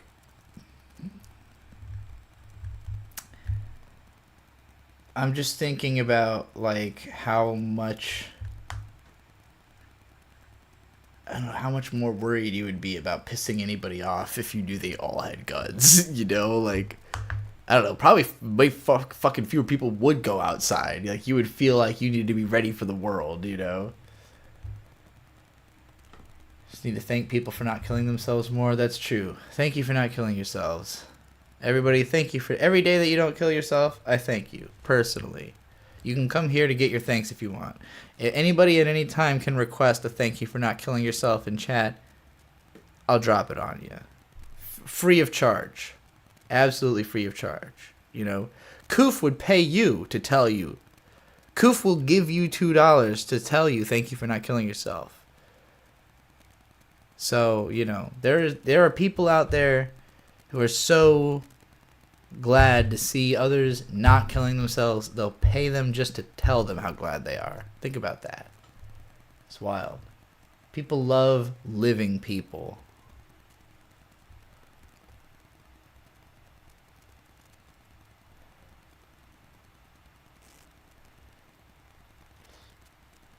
You think it would sow distrust? It wouldn't sow distrust with me. It would sow trust. It would literally think about the fact that everyone around you is constantly making the decision not to use a gun. And then think about the fact that that's already true. Everyone around you is constantly making the decision not to fuck with you. They could anytime. If there wasn't a overall feeling that that won't go well for you, like the strong would just rule the weak. Big people would just be going around beating up weaklings and taking their shit if they didn't think that there was an overarching gun that would kill them for that.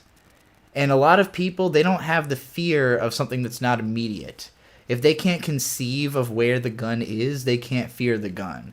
It's part of what makes the government so powerful, is that you don't see the government. It holds power over you in an invisible way. You have to commit and act to bring yourself into the government's world and involve them in your life. So the mere concept that that could happen keeps most people from doing what is just think about being like a big, gigantic man, right? You're huge. You see something you want. Some little scrawny fucking twink like just cuts in front of you and takes it. Your instinct is going to tell you, punch that guy's head off. Like, that's a competitor in your environment. You could knock his head off with one punch, and you never have to worry about him again. Why wouldn't you do that on instinct if you didn't have a greater fear that there would be consequences for that? And that greater fear is instinctive, too. It goes beyond government. It goes to a level of just thinking, like, you understand vengeance in your blood. You understand on a genetic level that there will always be blood for blood. There will always be a cycle. And it takes responsibility in knowing that to not commit crime. If everybody is always making that decision on the highest level, everyone is which you already have everyone else's life in your hand. You are already doing this. You already have a conceptual gun. You have the law. If you had a literal gun, that would put the fear into a more immediate state. It's not just a conceptual gun. It's a literal gun. People who had guns didn't fuck with each other unless they really fucking meant it. And even then, you know, they had to be ready to just get gunned down. They had to be ready to get lynched by the town. You know, you got to be ready for everybody is willing to commit violence on the person who commits violence. And we're lacking that now. We're like, I don't know, he killed somebody, but he raps good, you know. It's like, yeah, they would have fucking drawn and quartered that guy in the old French days, you know.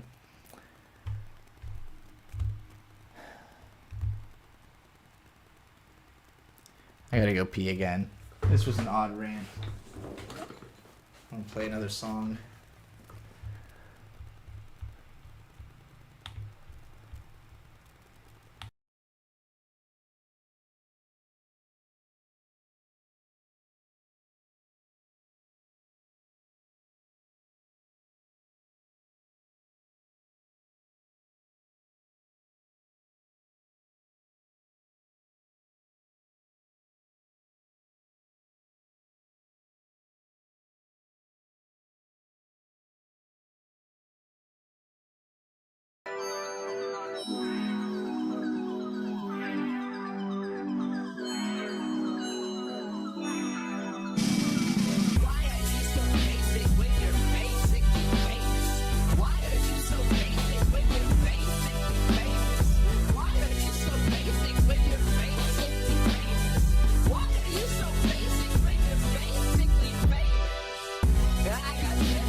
Hey.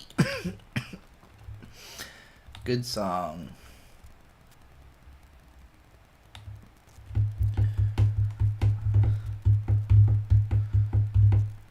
Amy, you said nearly 2/3 of murders in Brazil are made using guns, and it's not nearly as easy to get one there as in the U.S.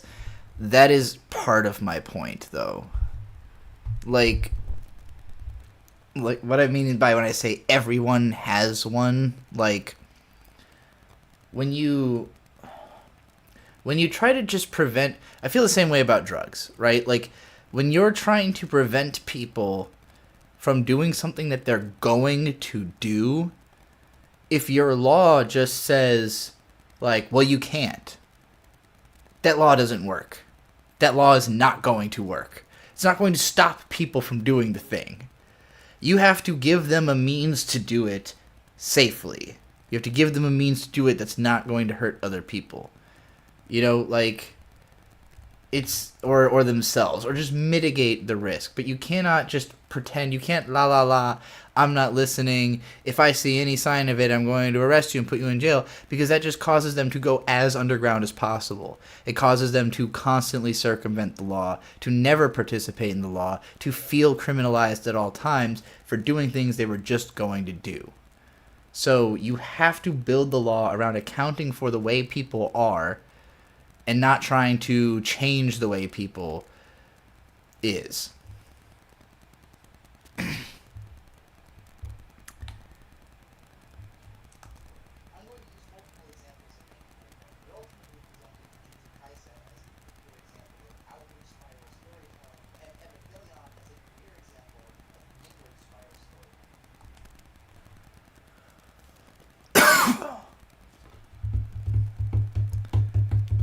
You'll never know how many people decided not to do something because it's illegal. But what I'm saying is you make it legal in a different way, right? Like, Obama was always very insistent on, like, we can have legal guns, just make it so you have to fingerprint register your gun and use, like it has to have, like, a touchpad on it to unlock it. And there's a lot of people who are, especially gun people, are still going to say that's ridiculous. And I would still say it's not really the answer. Like, to me, it would be train people in responsibly understanding fucking guns. Make it part of school.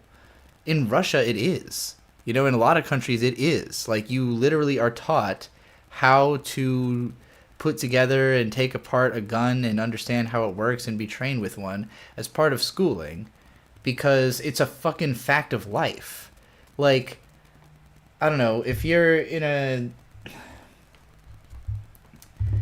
a room with 10 people, all of whom seem very amicable, and then suddenly it becomes a situation where, like, you know, we're all now in competition, and, like, one person's got a gun and nobody else does, you're all done, you know? And, like, you're not going to prevent one person from finding a way to carry a gun because they don't trust anyone else to not be, you know? Like,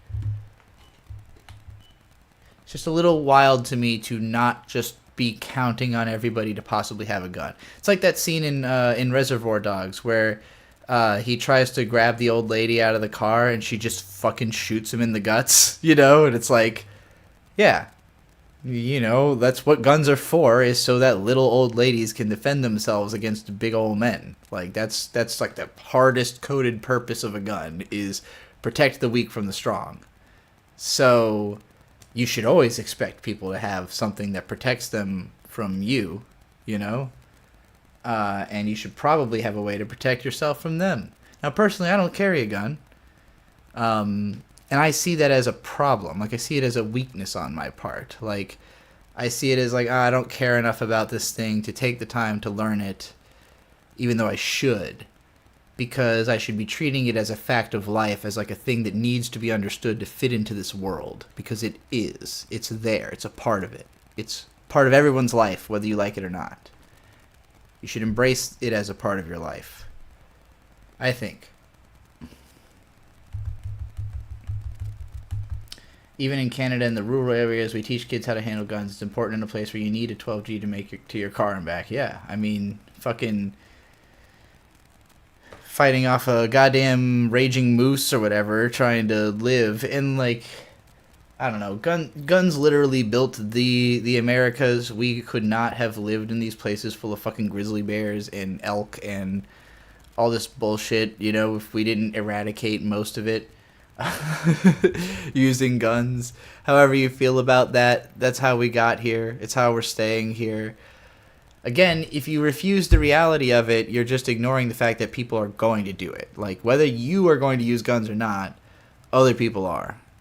So, you know, you can martyr yourself to your cause, but survival strategy, I would just pick up every skill you can. You know? If you're trying to live in this world, pick up all the fucking skills. Don't take any of it for granted as something that you get to ignore because you're in a pleasant position to do so. Think about where you would have been 100 years ago when you didn't have the option, you know, like, to not know how to defend yourself. Or else just be, you know. From this logic, inner cities should be some of the most stable societies once things have circulated enough. It could be the case. I mean, in terms of, if you're talking about stable society, because stable, you know, is a strong word. It can mean multiple things. But if you're talking about, like, consistency, like, most of American society, there is no identity. You know, like, I don't know my neighbors. My neighbors don't know each other. I never see anybody outside. And that's typical for suburban neighborhoods. It's only in the hood where people live in, like, really tiny places that they don't want to be inside of with people they don't want to be around, or, you know, just too many people, that people start spilling out into the streets and creating culture, you know? So I think that simultaneously, the most dangerous places are also kind of the safest ones. Like, they're the safest ones for your humanity. If you are somebody from there, you fit in, you're not trying to make the place worse, you know? Like, you got to consider that even in the worst hood, a very small percentage of the people are criminals. It doesn't take a lot of criminals to create a lot of crime. It only takes a few people deciding that every day they're going to do something wrong to make something wrong happen every day, you know? So, like, the communities in those places are actually incredibly tight, you know, but they just deal with the most, you know, the like, if you're rolling the dice over and over again and you've got a fucking billion people in a tiny space, like in Manila, you know, yeah, like, if 1 in 10 people turns out to be a criminal and you've just got more people than anywhere else, you've got more crime, more people affected by the crime because they're in a denser radius, you know. So Earth is in fact a feeder circle. I don't know exactly what that phrase means, but it sounds correct. Bird says the environment around you is always trying to kill you. Yeah, I mean, like, or keep you alive.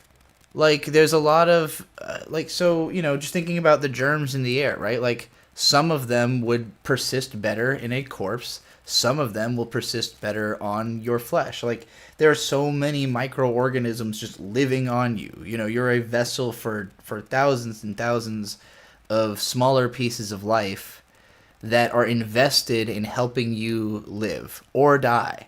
You know, a cancer cell is trying to use you as a home for its thing, not realizing that it's going to kill you. Like, it's not trying to kill you. It's trying to live inside of you. It just doesn't know that you can't handle it, you know? Whereas there are other things that have evolved to understand that they can be here, can help this thing function, you know? Really, you could even think of your insides like a system of microorganisms working together, basically unified in purpose by whatever DNA told them, you know, told them to do. When you get into that level of micrologic, what's the point of even living? I mean, what do you mean by that? Why does that defeat? How does that in any way counteract your ability to enjoy life? I don't get it.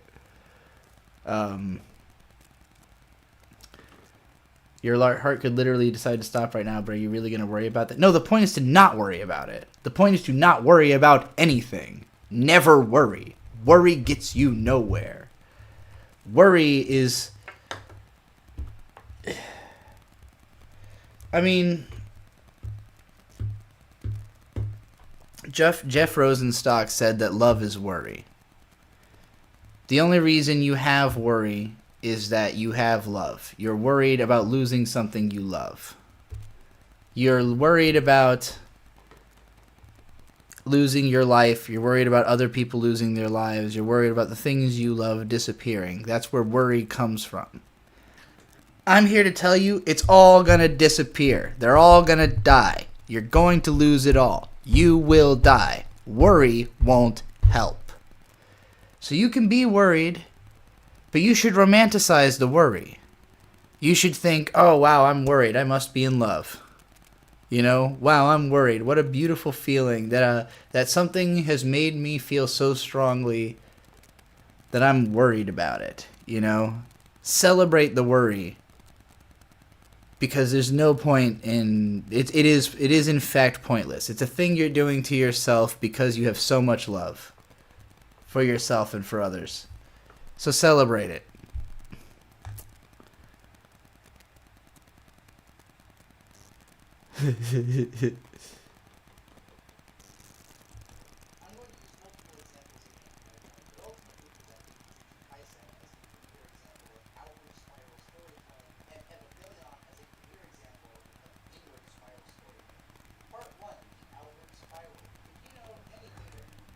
Well, telling you that you're going to die is kind of like the main thing I do on this podcast, I feel like. This is basically just... My story spiral is memento mori, basically. I would love it if somebody sent a super chat, because the last one was depressing. And I hope that person's doing okay, because they kind of just dropped that bombshell and left, and we didn't hear anything else.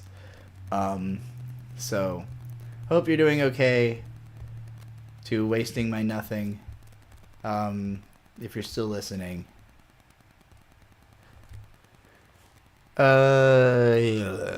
But don't, Landon, why did you say drink Everclear? Is that your advice to life? I would that's I don't have fun drinking Everclear. I just feel like, oh no, no, no, no. Pretty much for the rest of the night. No.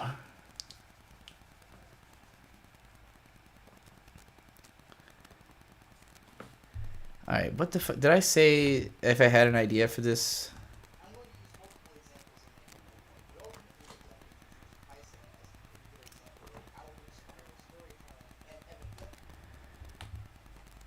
Alright, I think maybe the last episode of season 2 has some stuff that could fit the tone of what I'm saying here.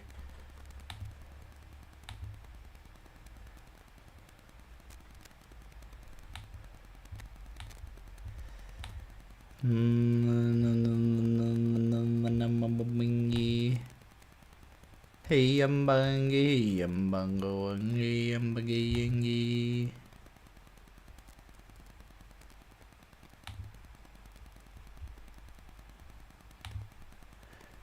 Some people should die. That's just unconscious knowledge.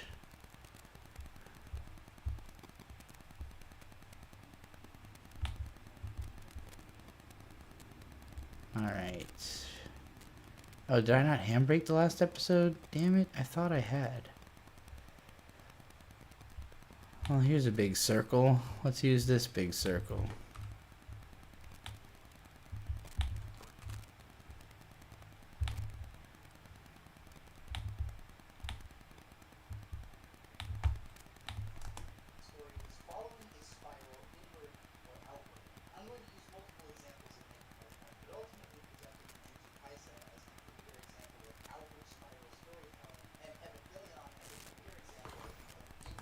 I kind of like that, but I want the big splash before I say Evangelion, so.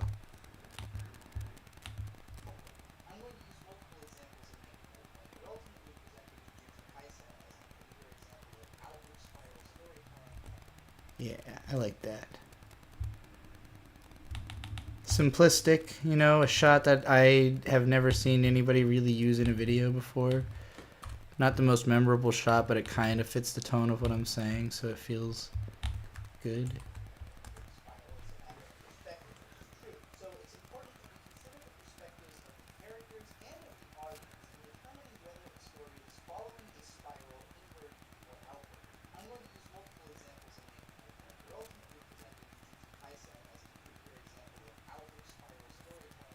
Yeah, that looks good.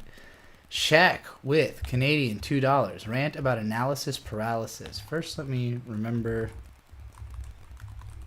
where that phrase comes from.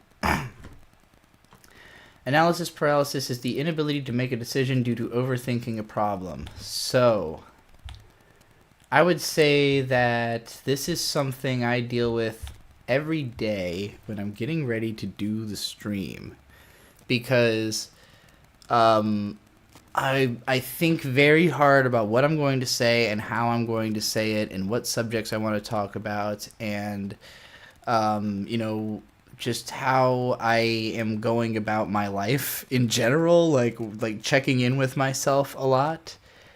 I think part of what I like about these streams is that while they do take me a lot of thought to get into, they pass the self-check very easily because I can end every day and just like look at exactly how much money I made that day, which is not something you can really do if you get, for most of my career I've been getting paid monthly, you know.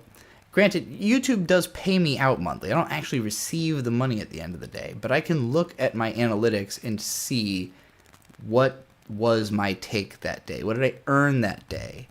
And, you know, if I'm getting paid monthly, it's more granular. It's just kind of like, well, I don't know, I worked today. You know, like, if that video doesn't get as many views as the last one, it doesn't feel like I worked as hard, you know? Like, it's really difficult to to maintain a mindset that like I'm actually working when I have to make all the decisions all the time about what I'm doing. And in order to avoid analysis paralysis, I try to follow my instinct, but that can lead me to, you know, what I want to do is not always the most responsible decision, or not what everybody else would want me to do, or not what's going to make me money, you know? So, like, on the one hand, I can get really hung up in trying to decide what is the best thing for myself to do right now. And on the other hand, if I don't think about it at all, I can be way too reckless and end up kind of wasting my day doing something that didn't benefit me as much as something else that maybe I could have done. So I simultaneously see analysis paralysis as a problem, but also kind of as a solution sometimes. I just think you need to really know when to turn it on. I get a real problem if I get hung up in my head in social interactions, because I have a hard time keeping track of how to be towards multiple people at the same time. You know, like if I'm trying to keep up with keep up with how I'm reacting to one person and to another person without kind of crossing, you know, like trying to make sense to two people at once, basically what I'm trying to say, or something like that. Like it could just be really hard or take a lot of thought for me to figure out what am I trying to say, you know? And that makes me get lost in the conversation easily, where if two people are having a more natural conversation and I'm kind of lost in my thoughts, those two people are going to keep rolling and I'm basically going to be totally stuck back here. And, you know, as the conversation keeps rolling and I keep getting stuck on particular phrases or overthinking, I never end up saying anything, you know? And so it could be that I'll listen to two people talk and have a bunch of thoughts about that conversation that never got said, and I have no idea what those people thought I was thinking. You know, like I know what I thought. I could explain it afterwards to either one of them or both, but like if I was in that situation and never said anything, how would they know what I had been thinking, you know? But it's just it's mostly a matter of like expectations. It's not an autism thing. It's more of an under-socialization thing, and also not having a group. Like, so autism is a spectrum, you know, whatever, but I also think that like the average person is more autistic than they realize. Like most people could not handle most social situations. Most people are socialized to their group, to their family, to their town, to their people they know. And even within that group, they probably butt heads and have difficulties. But if you try to put them in another context where they have no idea what to do, they're just going to shut up. They're just going to be quiet if they know it's good for them. Or they're going to get really performative to see if anybody, you know, likes it or kicks them out, you know, like, so I don't think there are many people who could just fold into any situation and fit in. Problem I had is that growing up, I moved constantly. I never had the same expectations between two different places. Like I changed schools a lot. You know, I just never learned how to communicate with the people around me because I didn't understand where they were coming from in their groups, you know? And in high school, I kind of started taking on all the people who had found themselves in that position. Anybody who themselves didn't have a group. By the time they were teens, we became the group, you know? And so it's similar on the internet, which is kind of a collection of those types of people. You know, like the internet, post Facebook, there's an element of people keep up with their IRL friends through the internet. But like what it was built on, what it was when I was growing up on it, was exclusively almost people who did not have a group in their personal life. They had been shut out of it. Whatever they're interested in, the way they act, the way they look, whatever it was, they had been pushed out, marginalized, and those people gathered on the internet. So, you know, I think that when we all kind of got together and we realized, like, we are all human, we're all having the same kind of experiences as the normal people, we just don't fit into their groups, we started creating our own groups. And when you create groups, there has to be a guiding ethos. There has to be a reason you chose these people. And that could just be time and place. That's the healthiest way it could be, you know, or it could be ideology, or you know, just some kind of identity politics that you choose a group based on because you don't have one already. And I think that's where people get further and further from being able to communicate with anyone outside of that group, because the group is itself performative. It's not just people that you happen to be around because you're related to them or they're in your town or whatever. People who you don't necessarily have to like every aspect of to still care about because you've had them forever. Whereas when you're joining a group with a sense of purpose, it's so much harder to force yourself to really care about those people, you know, in the way that you might with a family member, unless you know, really put in that dedication. And for me, that's why I like meeting people from the internet, because it gives me that extra layer of like, I recognize you as a human. I know who you are. I know what you're about. And I can feel that more, you know, like that sense of love, that sense of worry, you know, towards people who maybe are far away, but at least I have a conception of them beyond just, you know, oh, I like this person's takes. It's like, no, I like them. I like the human, you know? I forgot how I got on that rant, but June with 499 says, how do you think we're going to handle the spiritual hole in first world society? Lots seem to try to fill it with politics or half-baked crystal astrology. I'm going to grab a drink and then I'll answer that. My mouth is really clammy. I'll play another song, and I'm going to come back and answer that question. It's a good question, but I really need another drink. Another fake Pepsi. This is the wrong menu. I need songs. Take me to music. Take me to Trial of the Golden Witch discography. Take me to...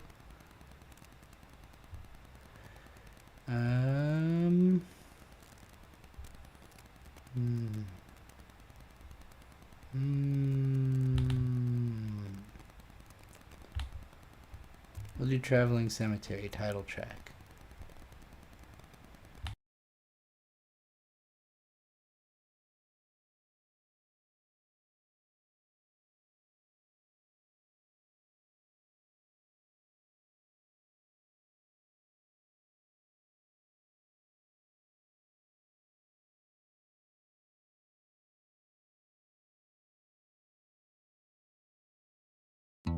Let me make a promise. If I say I promise, that's just me being dishonest. Oh, let me just be honest. I'm being dishonest if I state it as a promise.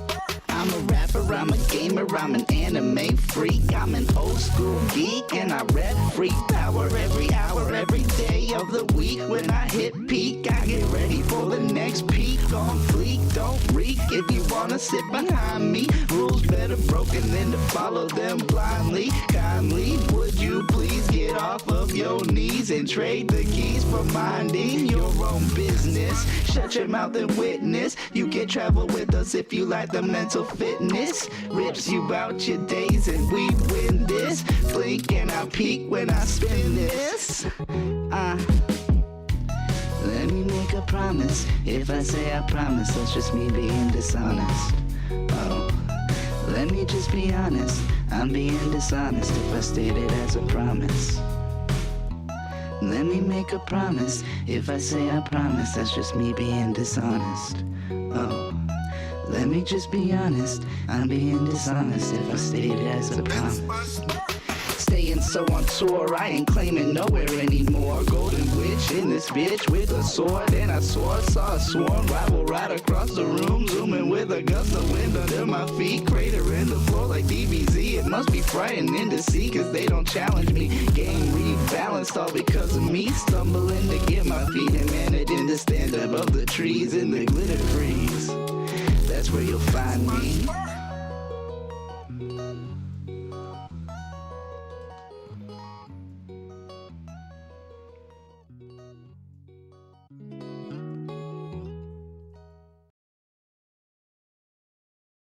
All right. Good song. Good song. Whew. Got me some more fake Pepsi to...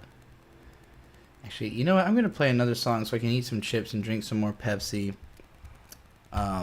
and get my energy up before I fucking answer this complicated question. Do Sunshot. That one's short.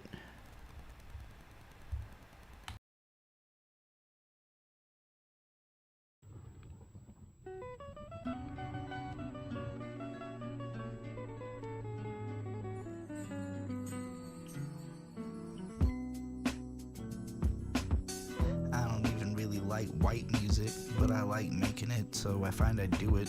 Feels abusive, want to improve it. If you can use it, then do what you do with it. But if you choose it before you hear Nas, you can lose it. I'm not here to let you skip over the truth. Cop to your mistaken youth and become something bigger than you. Nothing to prove, I got one life to lose and I'm grooving. Never stop moving, child of the movement. The moment that's ever passed, fire on my name and up under your ass. That's just the warm up, storm up, yeah. That's just the warm up, storm up, yeah.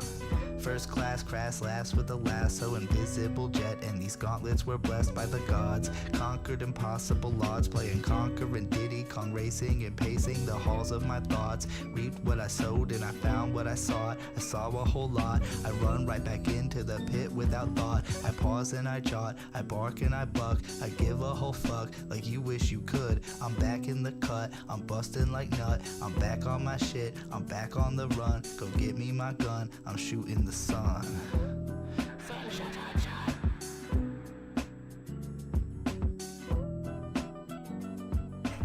All right.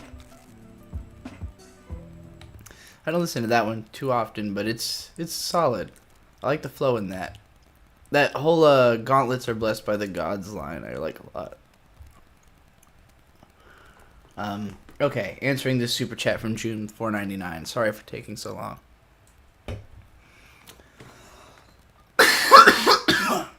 How do I think we're going to handle the spiritual hole in first world society?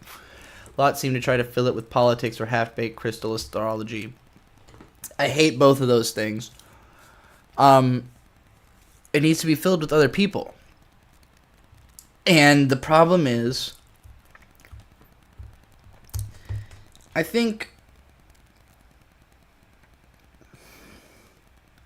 don't think that hate is unhealthy, but I think that people have too binary of a view on love and hate, as like that they are opposites and not that they share a space.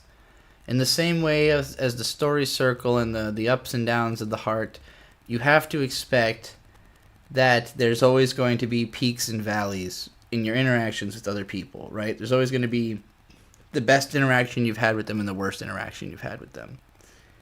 And when people cross a line where you can't deal with them anymore because of, like, you know, there are too many negatives or too severe of negative interactions, you need to, you know, be away from those people.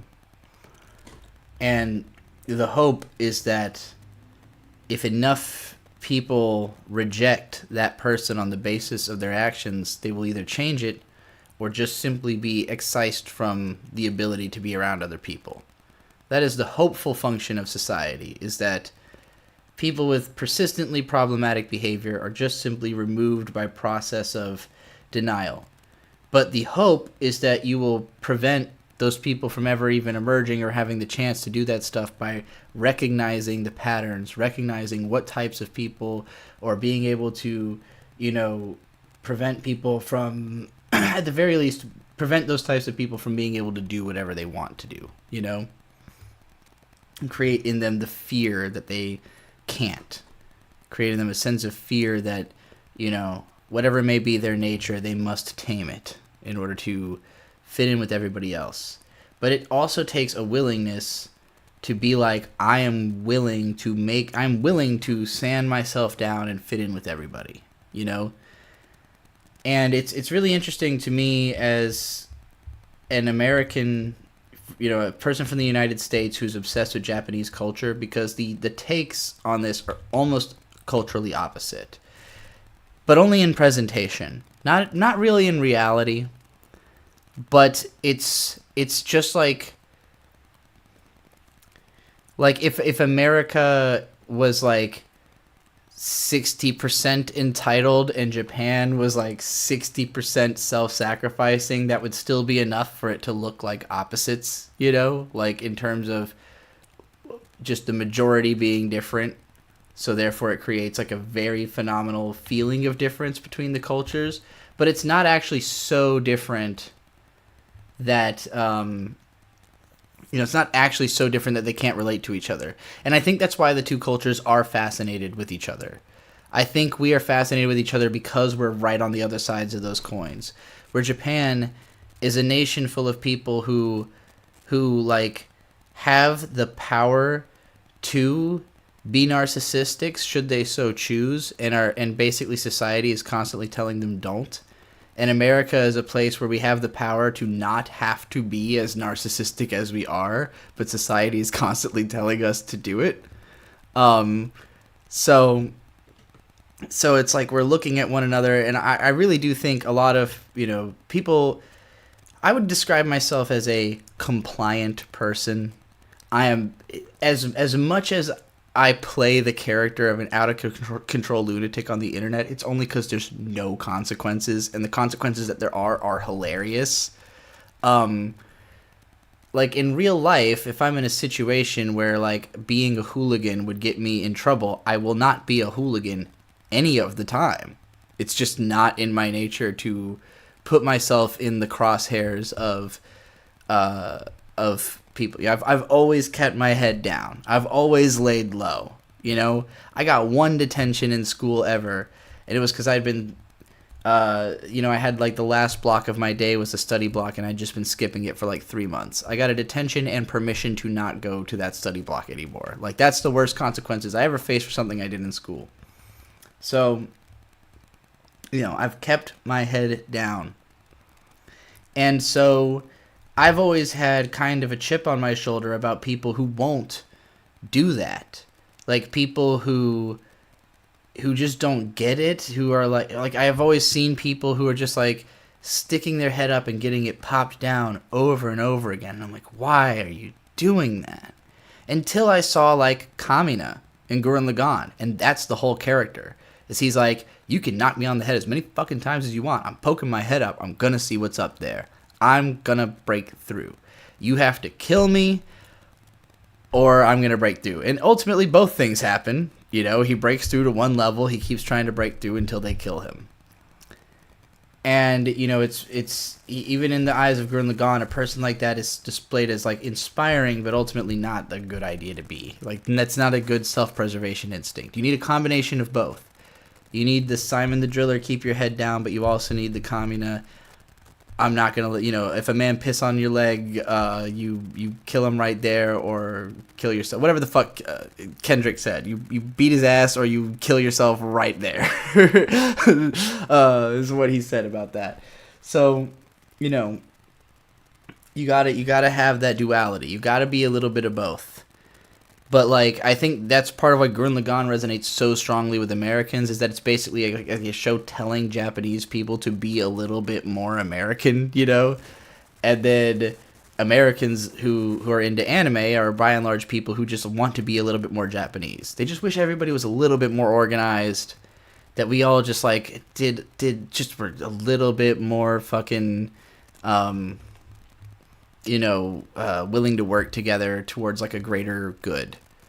Like, Americans literally laugh at the idea of work. Like, a lot of them. Like, it's a joke to them to suggest that they work towards the greater good. I don't think you get a lot of that in Japan.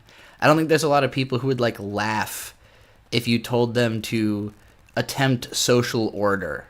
They wouldn't balk at the mere thought.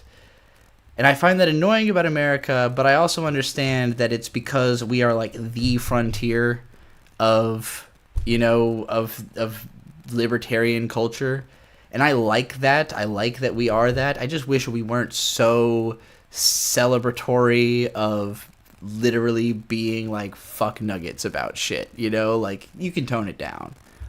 You can have your freedom without having to, rub it in everybody's face all the time.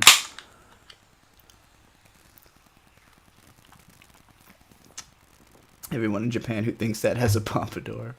It's funny. How are we going, folks? We're going great. Every rant request I've gotten, I've been going on for so long that I've practically stopped editing. We were making really good progress at first. We went from, I think Dinobot was the last, yes, we went from 148 to 248 in the span of like an hour and a half, and then I've been ranting almost constantly since then. Chris Levin with $2, favorite JoJo part. Ooh, so I still haven't experienced part 2 almost at all, which I know is a lot of people's favorite.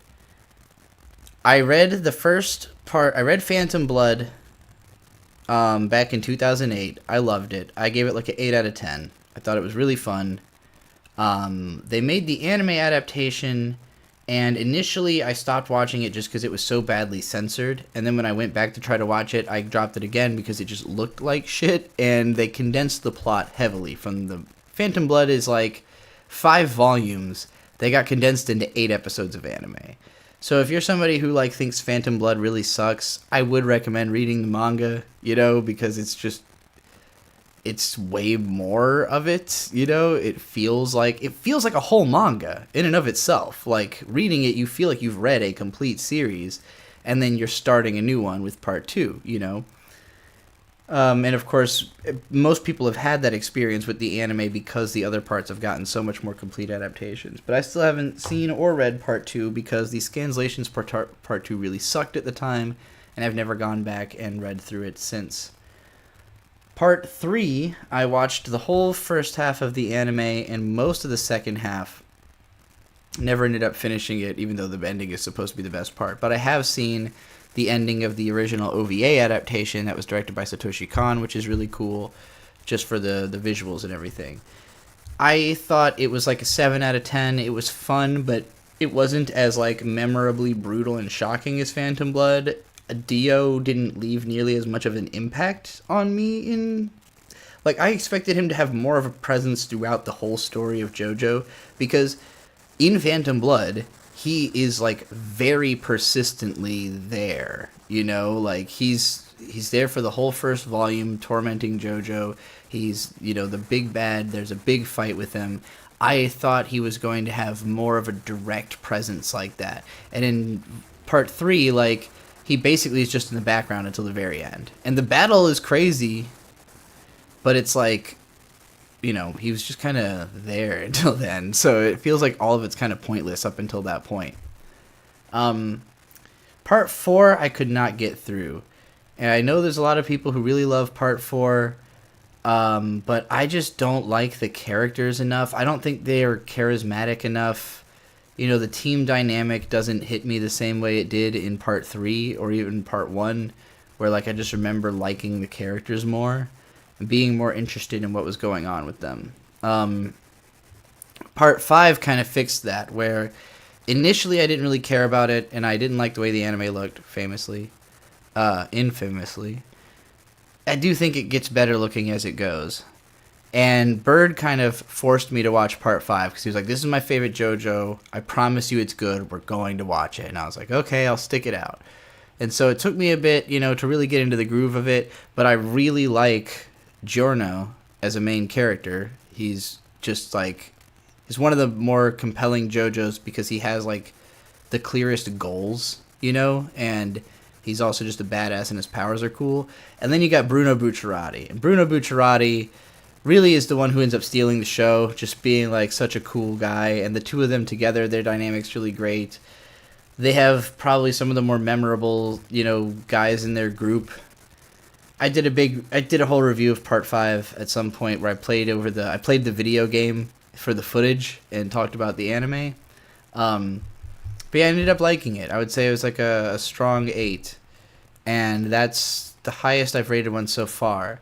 With part 6, I watched the first 12-episode chunk of the anime, and then I ended up I think when part 2 came out, Bird just threw it on one day, and I was just spaced and not ready to watch it, and ended up not paying attention, and 3 episodes went by before he realized that I didn't know what was going on. So he ended up finishing it without me, I think. But but I enjoy it because I really like Jolene. I think she's like the strongest JoJo lead ever. The only problem is that none of the other characters had really struck me yet. You know, like Weather Report had cool powers and stuff, but nobody's personality was grabbing me besides Jolene. So that's the only problem I was having with Part 6.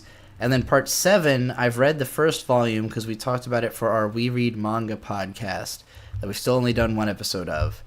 But one of the manga we cover is JoJo Part 7. And that one's really well done. Where just it feels like, because, you know, the universe got reset at the end of Part 6. So Part 7 feels like restarting the story, but trying to make something more coherent, like just trying to write a great story as like an, you know, as a part. Like let's forget about what JoJo has been up until now and just kind of take all the best ideas and make something kind of new out of it that functions by itself, you know. And so far it's been really good. All right, what do I need here?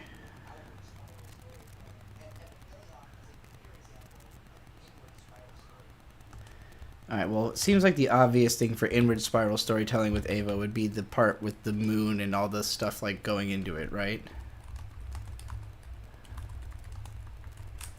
Something like that. I don't want Fly Me to the Moon. I want Big Ray. Big Ray with ball. Please give me Big Ray with ball.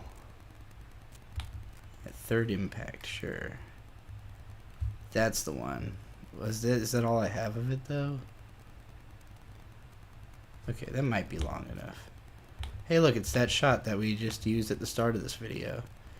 I guess it does show up in other people's videos. I mean, it would be impressive if you could find a shot in Ava that hasn't been seen a billion times.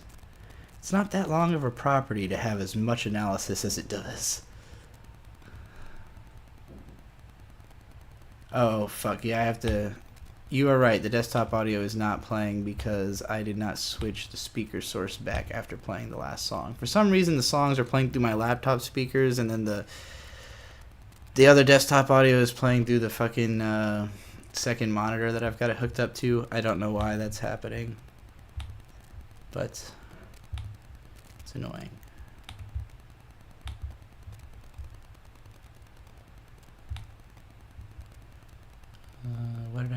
What was that called? Oh yeah, it was like Third Impact, right? Was the video just called Third Impact? Humanity turned into LCL scene? Is that what I just downloaded? It seems like it.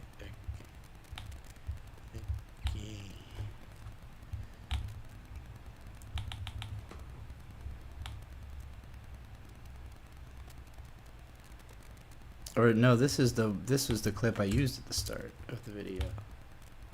What the fuck is...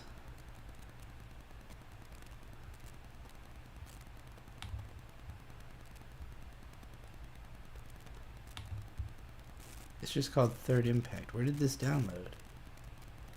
Or is it like video playback 4? No? Did it not download? Maybe I'm just insane and I never actually clicked the download button.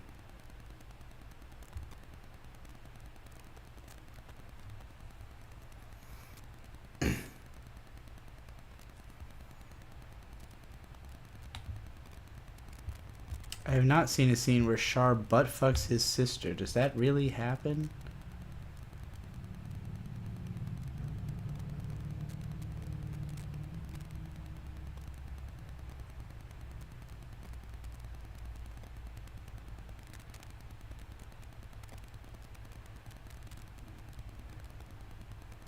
Looking at what you guys have been talking about, mostly JoJo.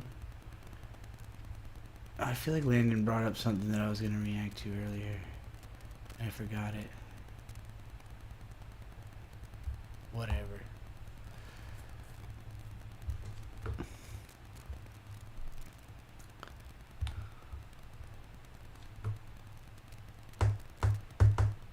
Oh, the download times.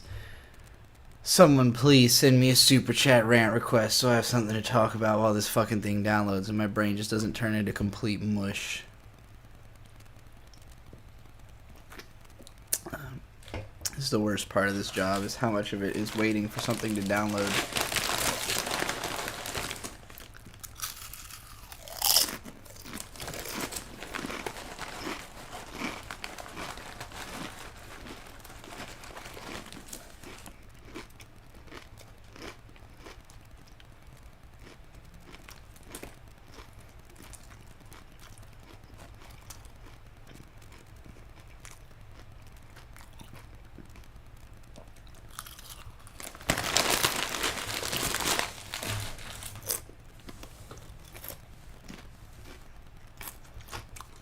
June, what is your dumb question?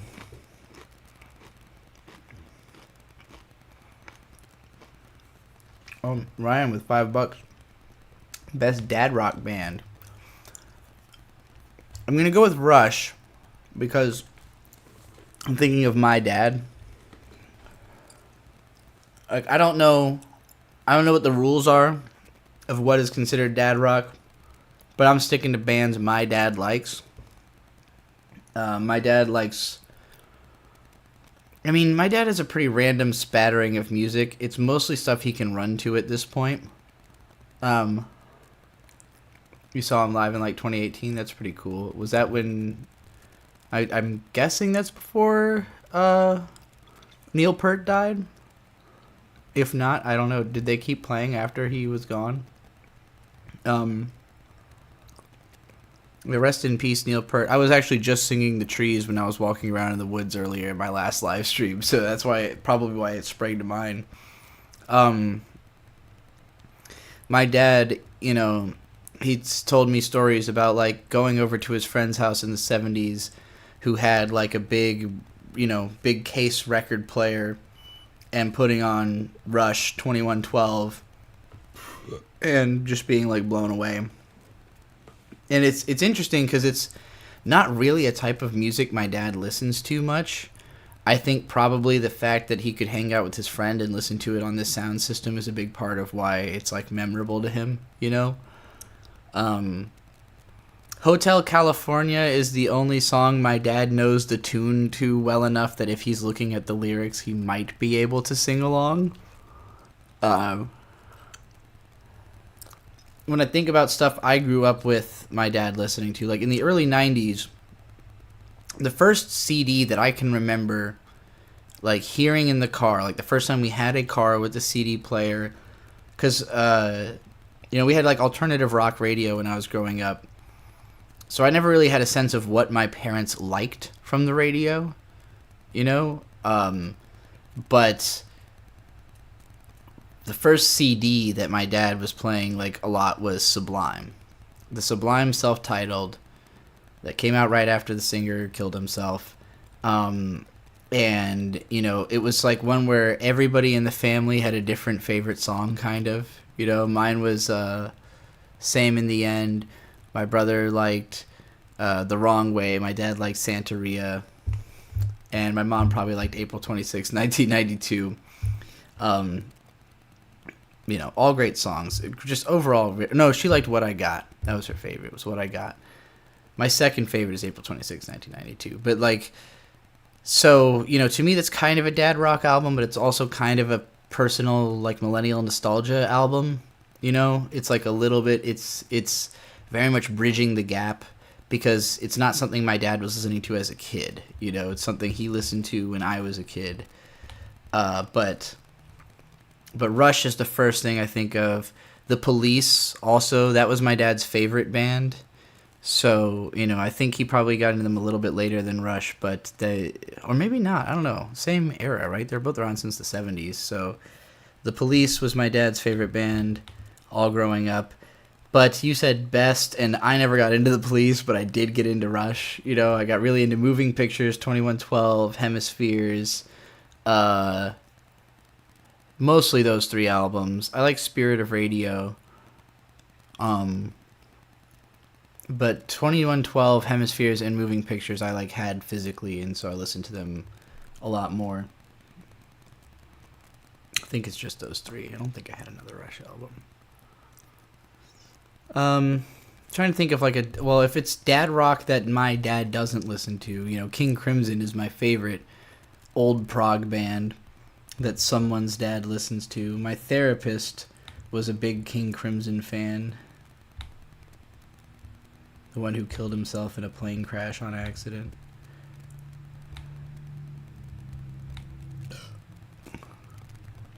What a way for a guy who's a King Crimson fan to go out, because, you know, One More Red Nightmare is, like, about being terrified that your plane's going to crash. I could so easily see... I'd never thought about this until just now, but it's so easy for me to imagine him going down with the plane, thinking, like, his last thought being, one more red nightmare. Bum, bum, bum, bum, bum, bum, bum, bum, bum, bum.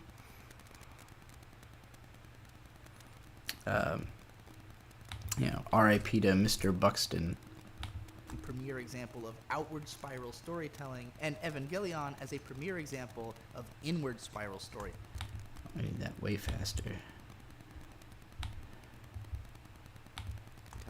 Part I guess I don't need as much of it as I thought I did. What the hell is an inward spiral?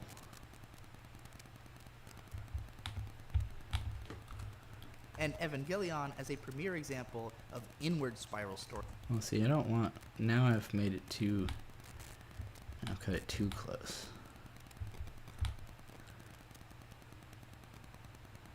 I don't want the blood drop. We've already seen that.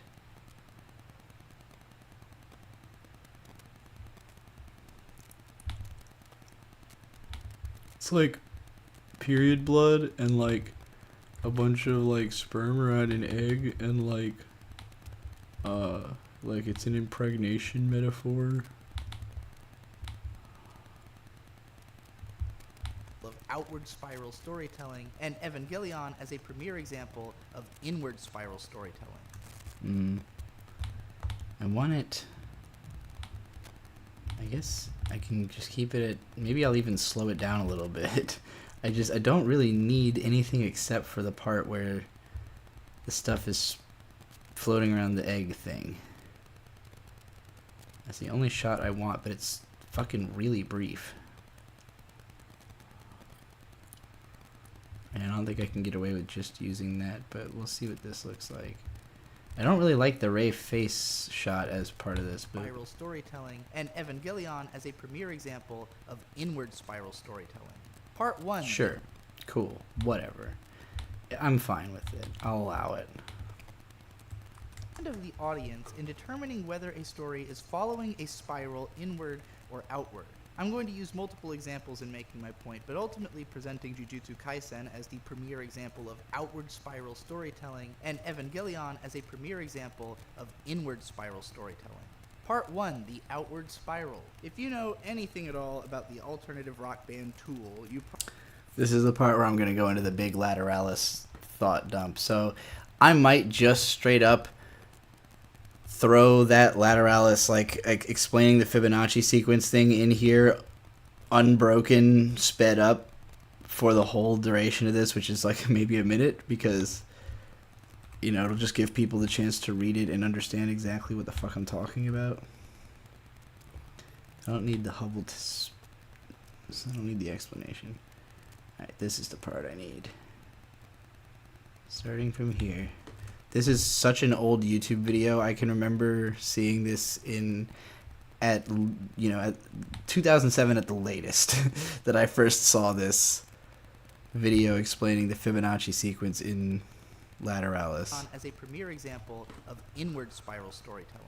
Part 1, the outward spiral. If you know anything at all about the alternative rock band Tool, you probably know about this one song they have called Lateralis that's structured around the Fibonacci sequence. The golden... well, that's way too slow, so we're gonna go ahead and like fucking completely speed that up. Part 1, the outward spiral. If you know anything at all about the alternative rock band Tool, you probably know about this one song they have called Lateralis that's structured around the Fibonacci sequence. The golden spiral. created by continually adding a number to the previous number.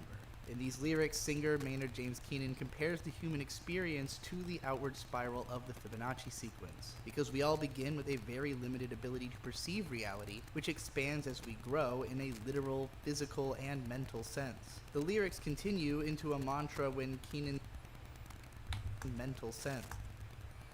Okay. And we're going to skip ahead a little bit because the lyrics I'm referencing at this part are further in.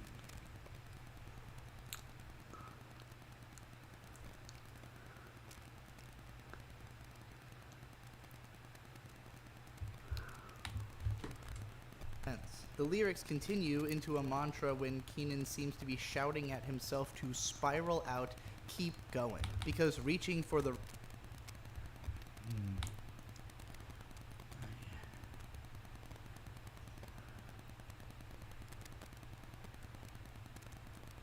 Here we go. This is the part I want. The lyrics continue into a mantra when Keenan seems to be shouting at himself to spiral out, keep going, because reaching for the random or whatever will bewilder me, following my will and whim, I may just go where no one's been. Spiral out, keep going. I have always taken this song as a matter of personal ethos. Now, when I talk about spirals in storytelling, Gurren Lagann is the taken this song as a matter of personal ethos. So that's that segment.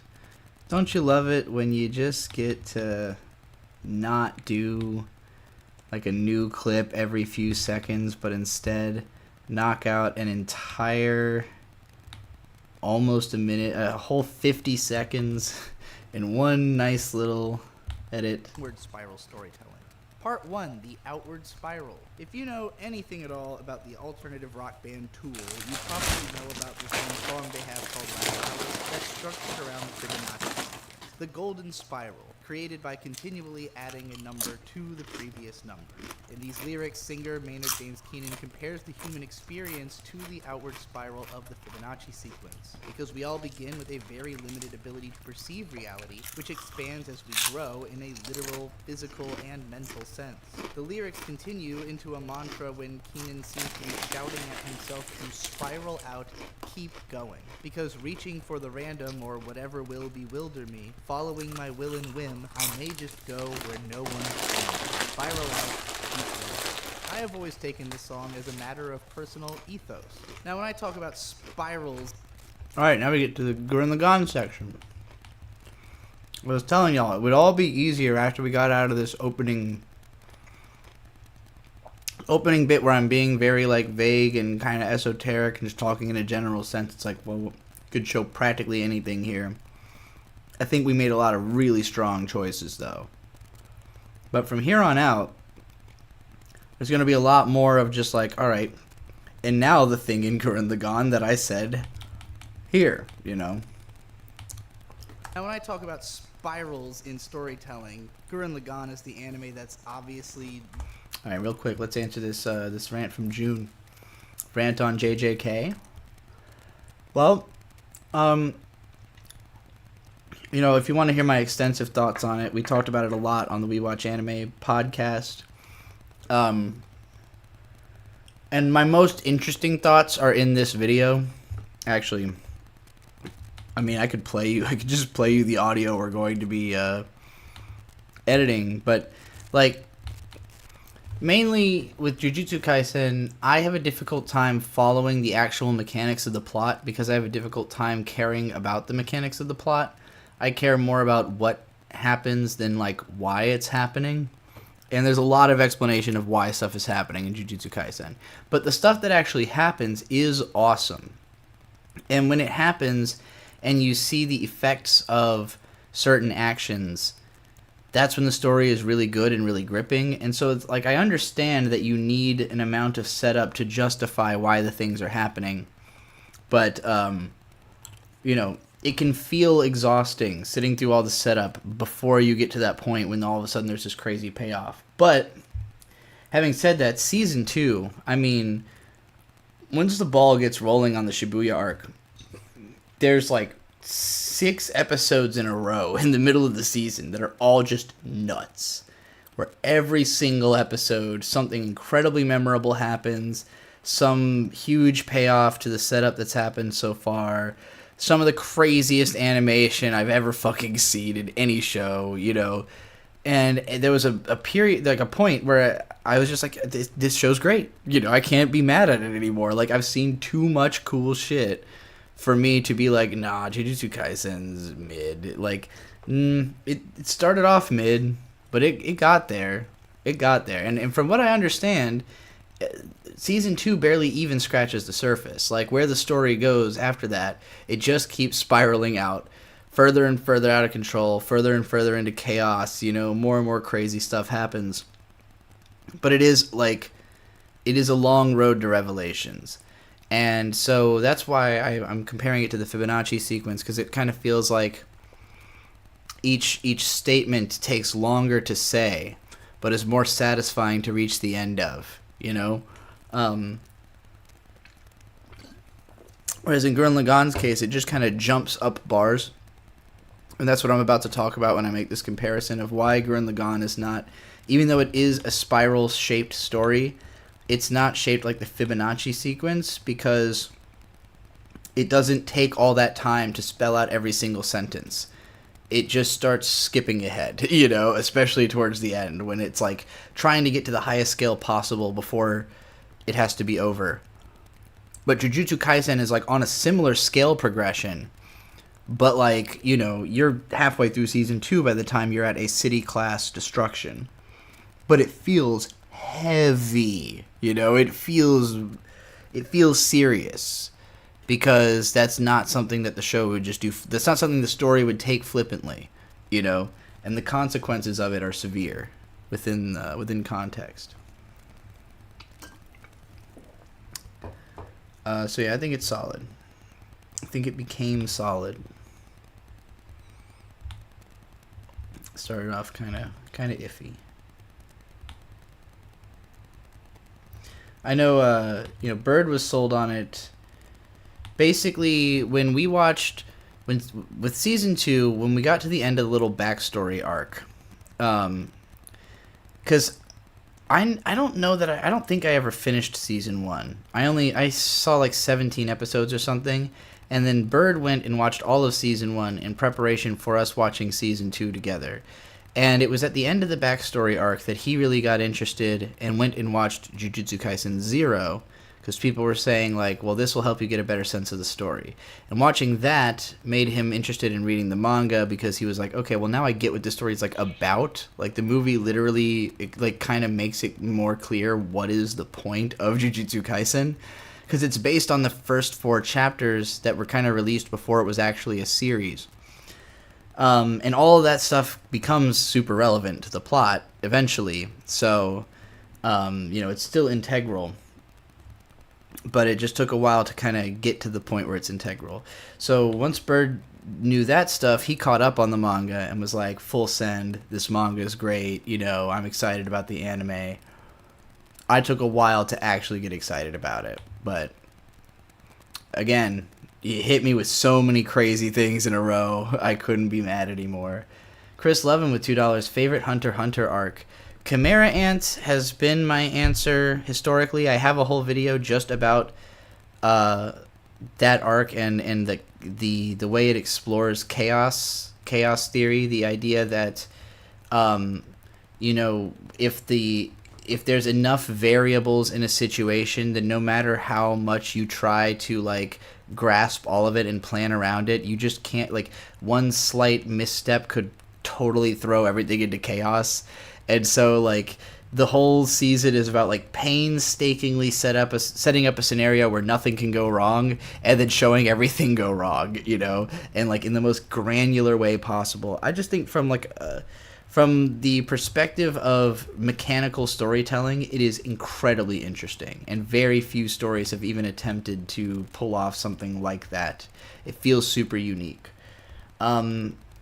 You know, the York New arc is really good because I think it's the one that, like, starts off satisfying and stays satisfying. Chimera Ant is, like, miserable at first. Like, it takes a long time it's 70 episodes, and the first 35 are kind of like a bit of like what is cooking here, you know? And then when you finally get served the dish, it's some of the best tasting shonen you've ever had, you know? The Hunter's election arc has always felt like kind of a ligament to me. Like, you know, it's sort of it's like connecting. It's basically allowing the story to go on. It's kind of like we've exhausted the journey.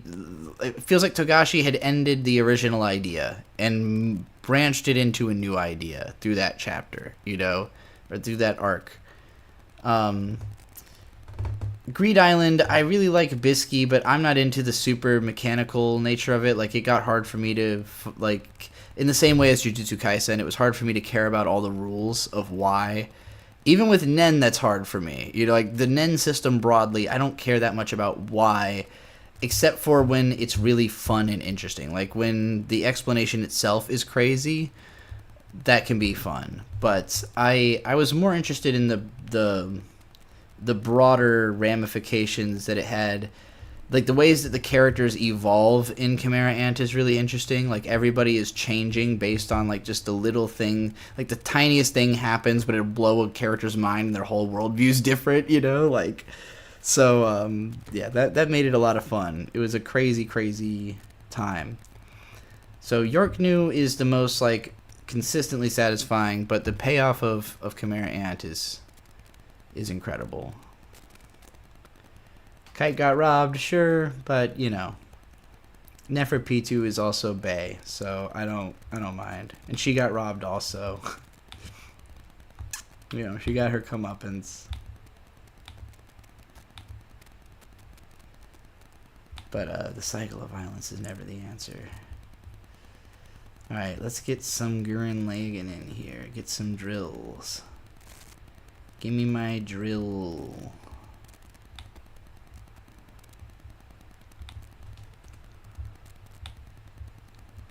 I know there's just like a shot of the drill, yeah, at the very beginning, so we're gonna start with that. Never will bewilder me. Following my will and whim, I may just go matter of personal ethos. Now, when I talk about spirals in storytelling, Gurren Lagann is the anime that's obviously literally built in the structure. Spirals in storytelling. Gurren Lagann is the anime that's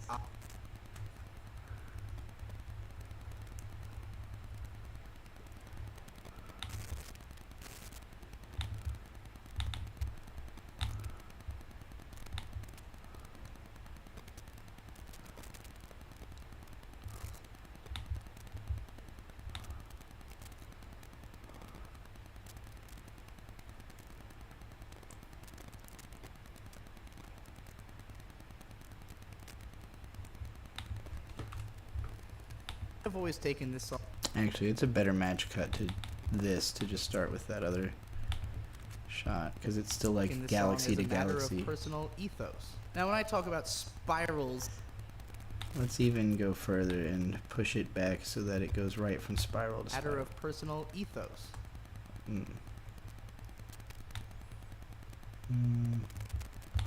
We could slow this down a little bit and then have a little more to work with.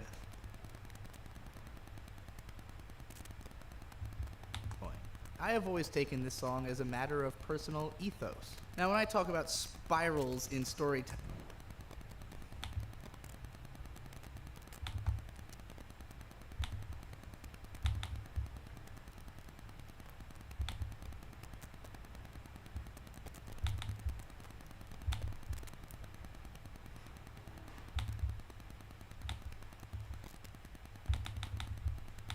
I've always taken this song as a matter of personal ethos. Now, when I talk about It's a little too long.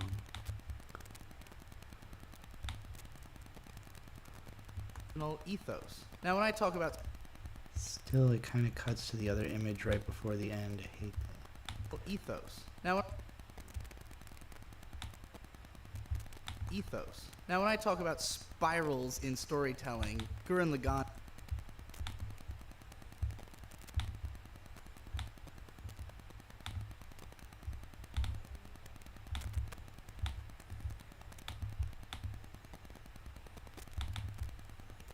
personal ethos. Now when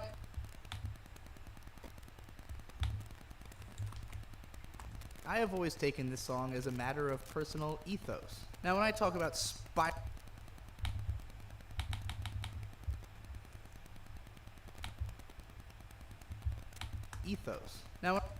when I talk about spirals in storytelling, Gurren Lagann is the anime that's obviously literally built in the structure of a spiral. The imagery of the drill even pervades structure of a spiral.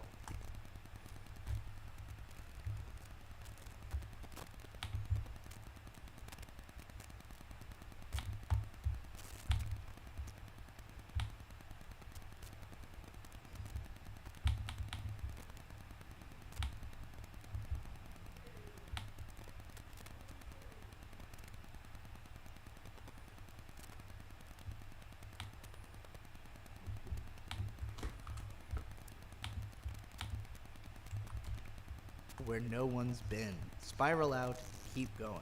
I have always taken this song as a matter of personal ethos. Now when I talk about spirals in storytelling, Gurren Lagann is the anime that's obviously literally built in the structure of a spiral.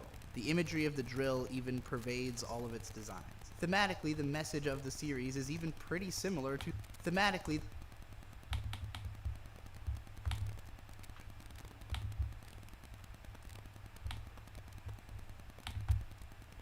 spiral.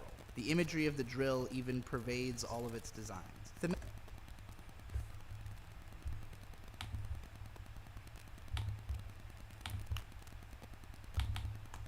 Thematically, the message of the series is even pretty similar to that of the song Lateralis by Tool. However, this video isn't about the I'm actually going to go back into the episode for that line.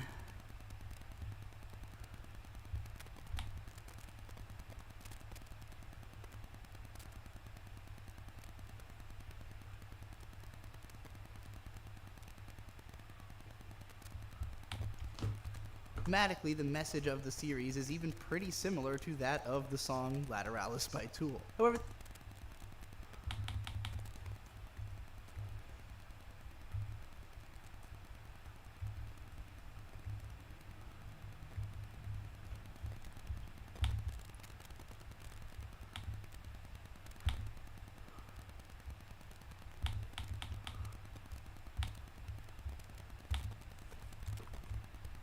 to spiral at this song as a matter of personal ethos. Now when I talk about spirals in storytelling, Gurren Lagann is the anime that's obviously literally built in the structure of a spiral. The imagery of the drill even pervades all of its designs. Thematically, the message of the series is even pretty similar to that of the song Lateralis by Tool. However, this video isn't about the themes of the show, except for specifically in how the structure of the show reflects those themes.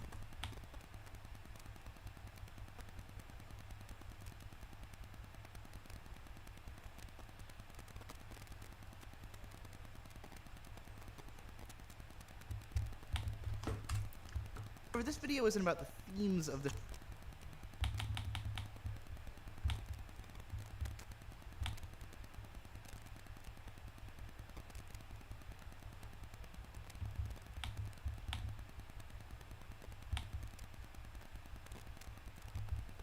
by Tool. However, this video isn't about the themes of the show, except for specifically in how the structure of the show reflects those themes.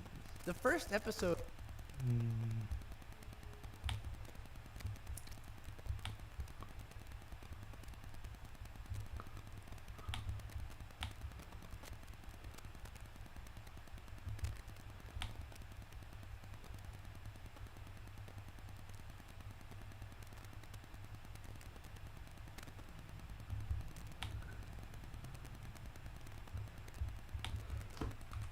However, this video isn't about the themes of the show, except for specifically in how the structure of the show reflects those themes. Yeah. Structure.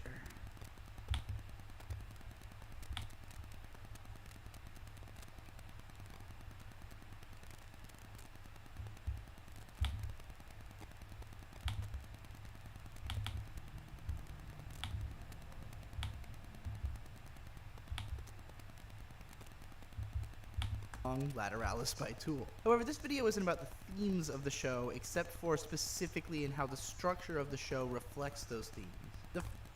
I like it. I like it. How the blinga.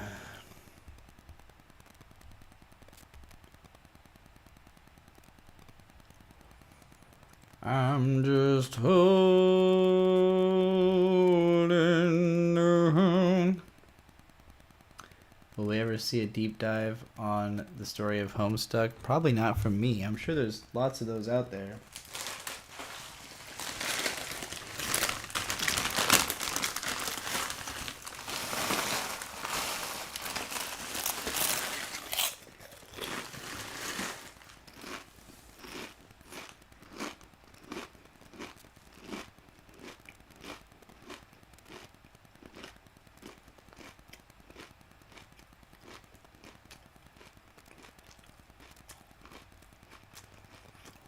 I remember this year,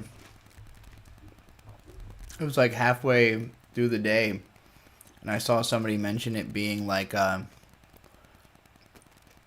April 12th or whatever, Homestuck Day. And I was like shocked to realize that nobody had been posting about it at all, like nobody cared. It's definitely, we're at like, I think Homestuck, maybe it'll have like a resurgence at some point. But we're at like minimum social giving a fuck about Homestuck right now.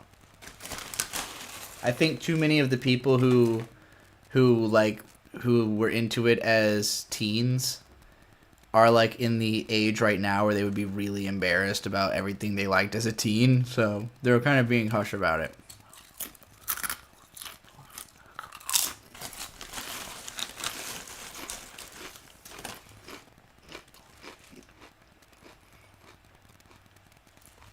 I think Homestuck, besides missing a lot of Zoomers, I do think it was most popular with like the people who are cuspers between millennials and Zoomers. Like, I was in my early 20s when I read it, maybe only like 19, but I still felt like I was older than a lot of the fans, and I definitely understood the story more, and I felt like it was written for people my age or older, but that it was just been kind of picked up by a lot of younger people who only kind of got it,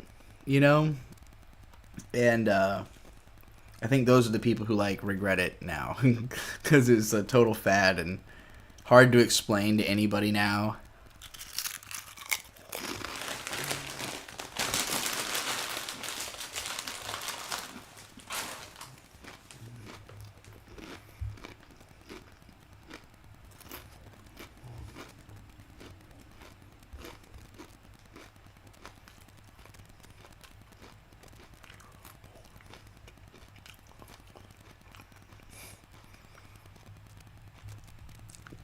Amy asking Landon, are you high? I'm fairly certain he's high and drunk.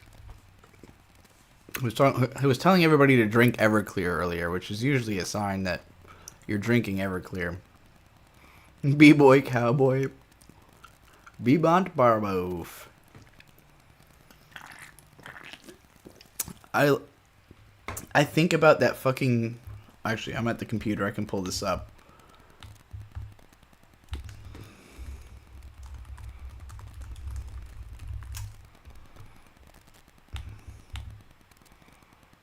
I think about this a lot. Video Kid. Cowboy Bebop at his computer.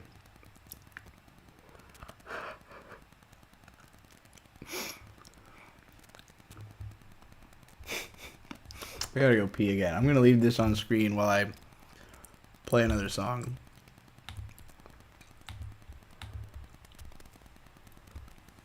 Switch my audio source again real quick.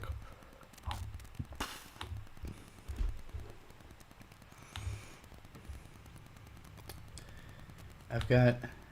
Actually, I'll play one that's stuck in my head just now. Because I found this while putting together my link tree, which is now the most complete list of all of my stuff. And here on the collected obscure links and archival channels, you can find a link to the Black Rose channel, which is a character I invented for a visual novel I was going to write. But she's supposed to be, does like mashups. So I made some mashups, such as the one you're about to hear.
Alright, enough of this.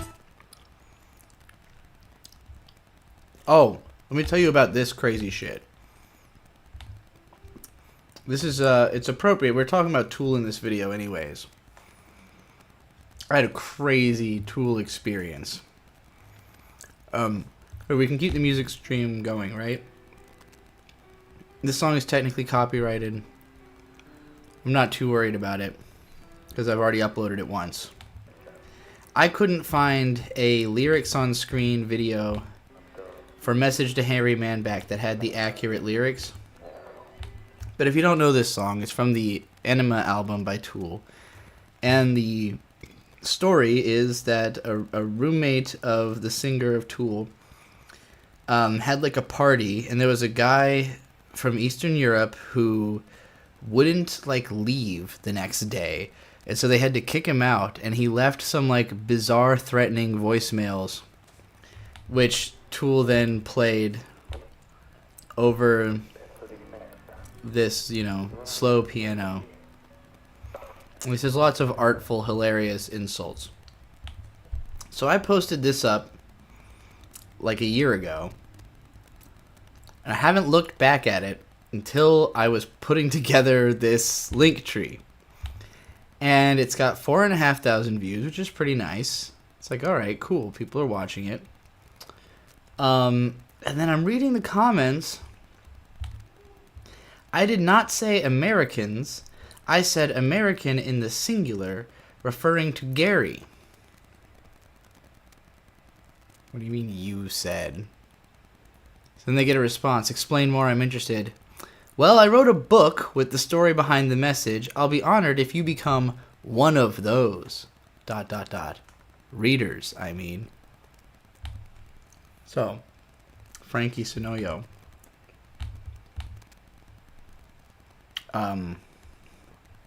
This is the guy.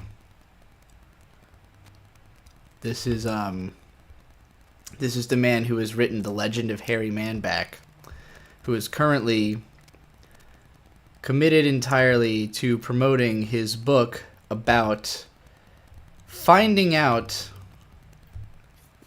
in 2010 about the song, never having known it happened. Realizing that he's been this fixation in the world for all this time. And I guess at some point Spotify must have called him about the song having to be uploaded.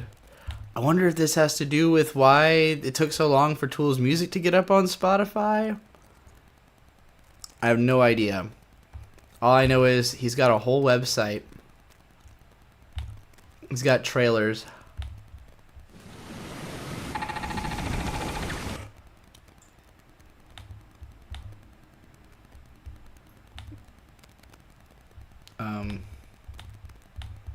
Any fucking audio in this trailer? He said, I got Yeah, he's you know, he's as creepy in this as he is in the Lira. Maffanculo. And those black magic fucking Yankee and content lines. You know? So yeah, I got a comment from Frankie Sonoyo, the fucking voicemailer, a message to Harry Manback, because I uploaded a lyric video of it. Necomancer with $5. Thank you very much, and welcome back. Do I have any thoughts on Nier Automata? Yoko Taro recently said that it was inspired by Evangelion. If nothing, thoughts on video game auteurs? I have played only a bit of Nier Automata, and I feel weird that I haven't played more of it. I think it's just that sometimes you start playing a game, you immediately realize you're definitely going to like it, and then it's like, uh-oh, that means this has to be what I do, you know, for a weekend. And, I struggle to justify video games to myself. This is one I could probably do on stream, actually. Like, well, I don't know, because it's so story-driven. Like, it would be difficult to pay attention to what's actually being said if I end up talking over it and stuff. Let me know if you think it would be a good streaming game, because I tend to get very distracted. Y'all saw me trying to play Elden Ring. Y'all see me trying to play Animal Well. You know, I barely can tell what I'm doing. And those games have no dialogue to pay attention to, practically. So, well, I mean, in the second case, literally. So yeah, I don't know if it would work, but I have a hard time justifying to myself spending a lot of time playing a video game if I don't know how I'm gonna, like, make a product out of it. But I love the gameplay. You know, I like the aesthetics. I like the meta aspects of it, the way that it like plays around with the idea of saving and the idea of respawning. You know, I'm always more of a fan of a video game that answers all of the questions that are raised by the nature of being a video game. You know, that's all stuff like Undertale did exceptionally well, but that's kind of all I really liked about Undertale, whereas Nier is like a game that is more to my aesthetic and kinesthetic sensibilities. I beat the original Nier to the first ending. I wasn't completely in love with it. I have a video on it, Adventure Action RPG Nier, where I complain about a lot of stuff, and I basically was like, maybe I'll come back and play the other endings later. I never did. I would consider playing Nier Gestalt, because I would assume it fixed a lot of my issues I had with the original, while being kind of the same story, I guess. But I am more interested in Automata, and I would like to see it through sometime. I've kind of avoided spoiling myself too much of what happens or like looking into it just because I do think I might play it. I own a copy, I think. Actually, maybe I don't. Did I borrow it? I might have borrowed it, and maybe that's why I don't. Maybe that's why I haven't gotten back to it. I actually own all 3 Drakengard games, and I haven't played any of them at all.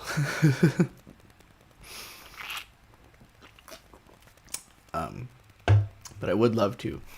As for my thoughts on auteur game developers, I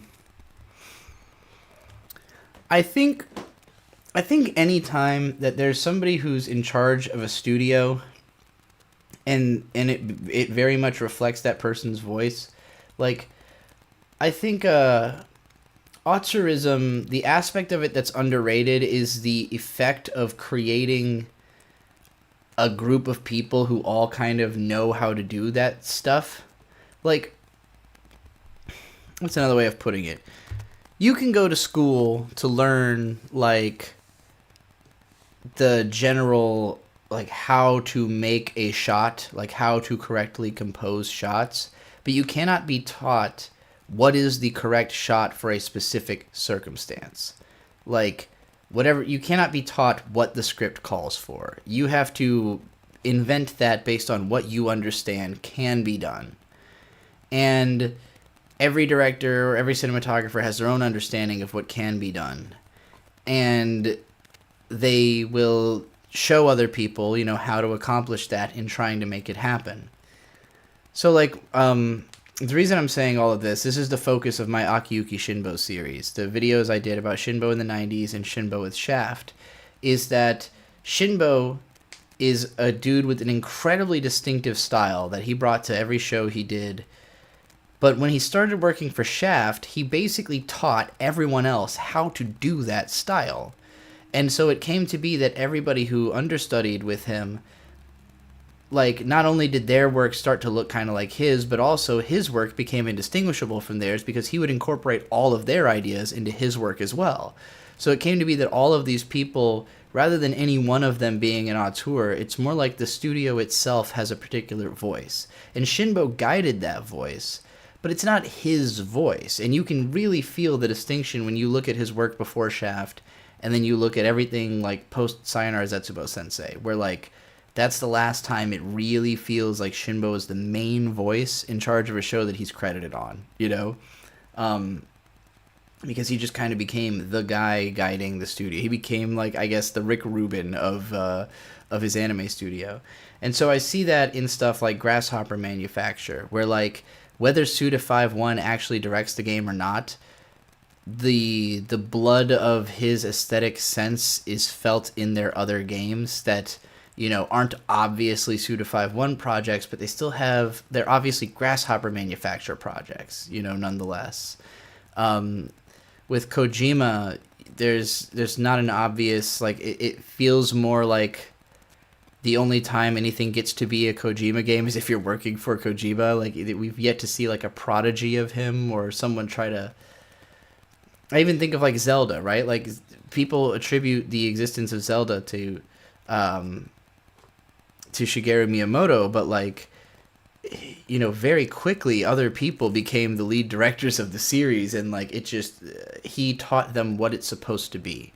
So it stays feeling like, you know, and people won't talk about Zelda games like they're auteur games made by Shigeru Miyamoto because everybody knows he didn't direct most of them, but you can still tell that the series itself is following an ethos that has been taught by him and handed down and is now a collective understanding by everybody who's had their hands on it, you know?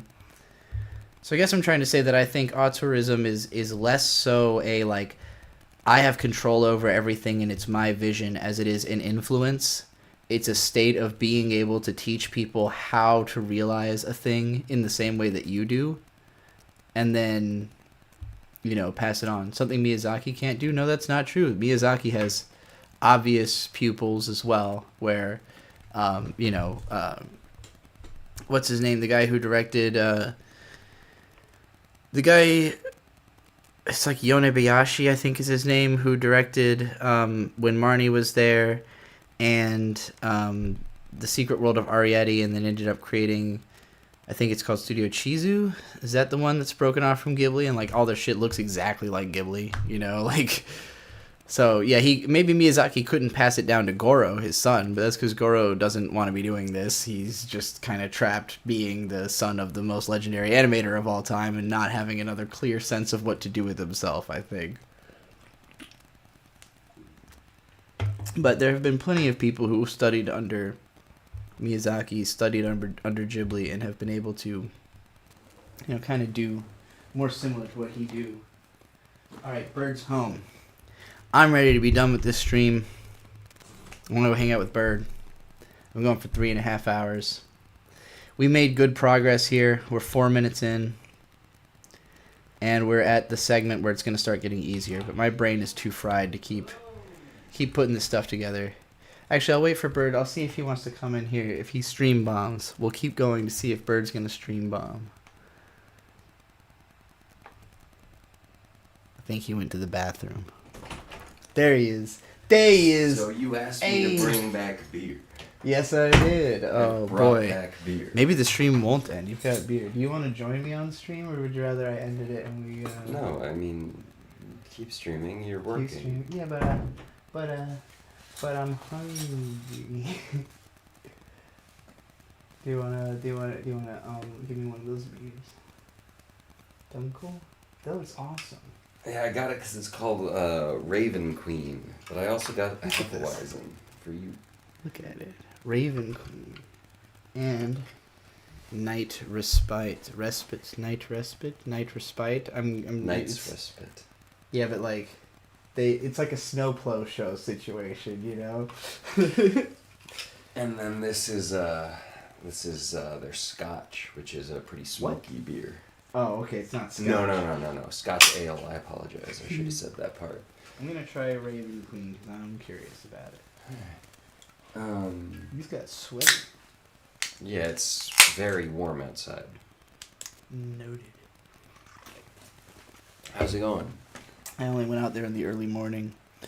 It's going all right. I'm 4 minutes into editing this 15.5-minute video. I've made $57 in 3.5 hours on this stream. People are being cheap because they know I'm just working, and so I'll keep going even if I don't get paid every single 15 minutes. Don't tell them that. I forget to do my usual e-begging on the edit streams like I do when I'm walking around the forest. Well, the only people who've been in the chat has been Ellen, Amy, and Landon, and you, and my regulars, my homies, people I know. How is that?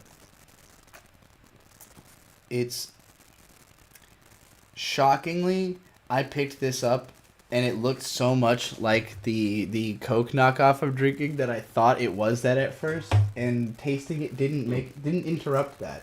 It does not. Well, it doesn't taste like knockoff. It doesn't taste like it. It just didn't immediately make me go, "Oh, that's not what I thought." This is more carbonated. Yeah, that's definitely true. But yeah. Pokemon Horizons. I don't know. I'll leave it up to you if you want to end the stream or not. Senior Detone. I'm probably not gonna hang out in here. If I was making more money, I'd be more inclined to keep it going. But it's been slow on the upkeep. There's only 19 viewers. I mean, I could stop this and then start a vertical stream. Because the vertical streams, they're always more profitable. I don't know, just talk to chat. But not while editing.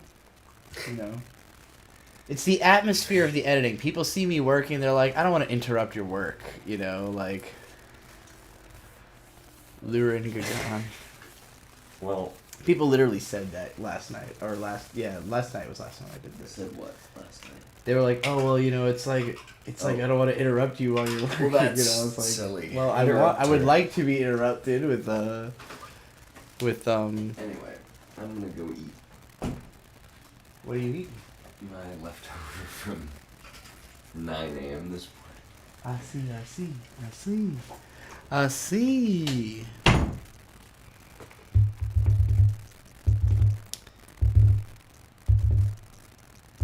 How long have I been using DaVinci Resolve? About a year. Yeah, I'm bored of editing, so I'm definitely gonna switch gears. Go get something to eat, and then maybe I'll stream again from a vertical perspective. Or, actually, here's what I could do for now. So I don't have to end the stream to keep content going. I could just go get something to eat, make up my mind, but in the meantime, leave music playing. And, I'll come back and I'll see if anybody's still here. Or if everybody has fled to escape. What's a good album to play right now? Actually, let's just go straight to the Bandcamp. We'll do Rescues and Rarities because it's lengthy. There's no chance we're running through this.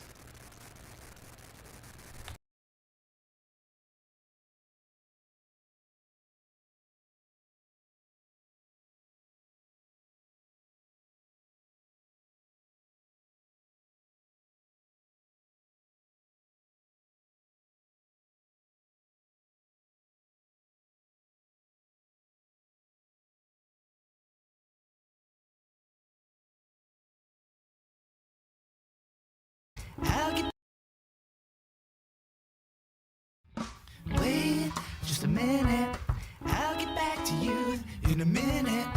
Wait just a minute, I'll get back to you in a bit. Just a minute, I'll get back to you in a minute. Wait just a minute, I'll get back to you in a bit. Just a minute, I'll get back to you in a minute. Wait just a minute, I'll get back to you in a bit. Just a minute, I'll get back to you in a minute. Wait just a minute, I'll get back to you in a bit. Just a minute, I'll get back to you in a minute. Wait just a minute, I'll get back to you in a bit.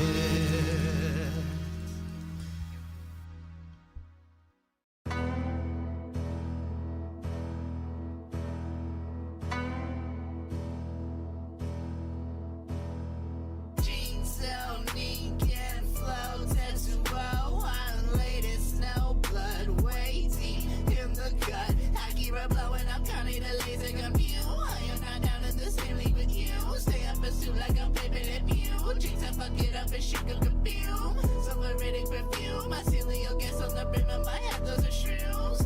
I take a few, just to be more on the vibe with the views. I got a long way up, I got a long way up, I got a long way up, I got a long way up. Keep going down like a broke controller, no bipolar. I built a home in hell as a kid and I'm growing older. One must imagine I love this folder, but I've been places, I've seen faces, I know my stuff. So when I talk big, it gets all in you like blades of blood. I got a long way up, I got a long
closer when it's done. So come rake it, rake it, rake it in. Rake it, rake it, rake it in. Rake it, rake it, rake it in. Rake it, rake it, rake it in. Come rake it, rake it, rake it in. Come on, rake it, rake it, rake it in. Come on, rake it, rake it, rake it in. Come on, rake it, rake it, rake it in. I got a long way up. I got a long way up. I got a long way up. I got a long way up. I got a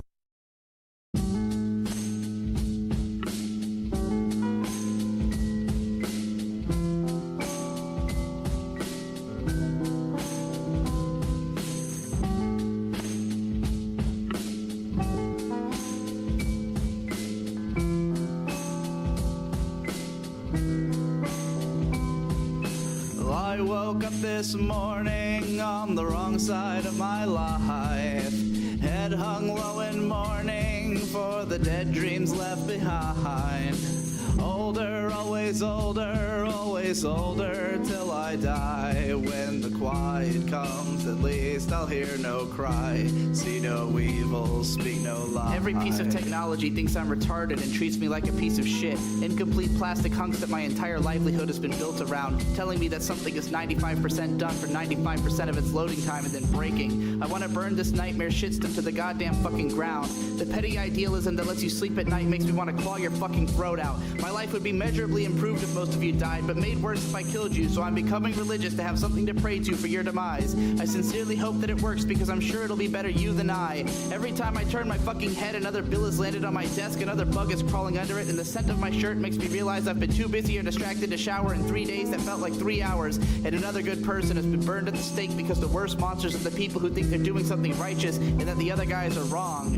If you're violent, you're wrong. If you're hateful, you're wrong. You are wrong, you are wrong, you are wrong. Well, I woke up this morning on the wrong side of my life. Head hung low in mourning for the dead dreams left behind. Older, always older, always older till I die. When the quiet comes, at least I'll hear no cry. See no evil, speak I've been no on the wrong side of the lie. gun since 1991. No fun, never the one you called on. I've related to nothing and no one for so long. It's hard to believe that I'm someone. I found another who was close enough. Now I give a major fuck, just enough that when she dies I'm going to be dangerous to myself and others. Make no mistake, when I break there will be sparks you see from outer space. That's what it takes to be a lover. Lucky I have a mother and a girl who's gonna be another. The girls are all the things that keep me covered, so I don't boil over from the fire that can't be smothered. Cause if I had my druthers, I pop the fuck off every time that I was shaking like it's a celebration. I painstakingly recreate a PlayStation scene from Tekken 3. Take martial law into my fists of fury, bitch your ass like Bruce Lee. I can't control the manic energy when it's flowing freely. Gotta be me, gotta see through to the end. Gotta get a little bit bent, cause that's the only way I can straighten your face out. Well, I woke up this morning on the wrong side of my life. Head hung low in mourning for the dead dreams left behind. Older, always older, always older till I die. When the quiet comes, at least I'll hear no cry. See no evil, speak no lie. I woke up this morning on the wrong side of my life. Head hung low in mourning for the dead dreams left behind.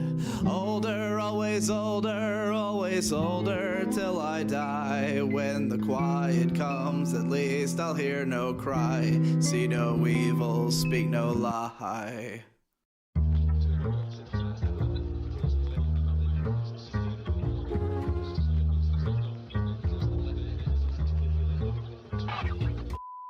No nine, you can't spend your life watching no one. You've got more to do with your slow time. Bro, allow it, I'm still sick as any others, and their brothers see me hit the bucket millisecond right before the buzzer. Let me make it fucking clear though, he's a weirdo without appearing ways he's found to fear folks. To the grindstone he keeps his ear close, and when a problem happens lets the problem wrap him like he's unprepared for goblin slapping. But let him stop with acting stupid and useless. He leave you looking too confused to refuse him. His yin and yang both do the folks in their fusion, then back up a fusion rifle and go join the union. I heard a psychopath can make a dominator break. It's all as if the food but weed and rising lemonade. but if you got a bong, you won't parade. His brain is full of strange otaku trash he never made. Yeah, niggas really getting silly for a paycheck. I heard about the record, bro. Did you get paid yet? I'll take that as a no. Last 5 grams, probably spent 5 grand in 5 months on stuff to make blunts, inspire my publicity stunts. Some would say I've skunked, but I always stunk, cause I was made of funk.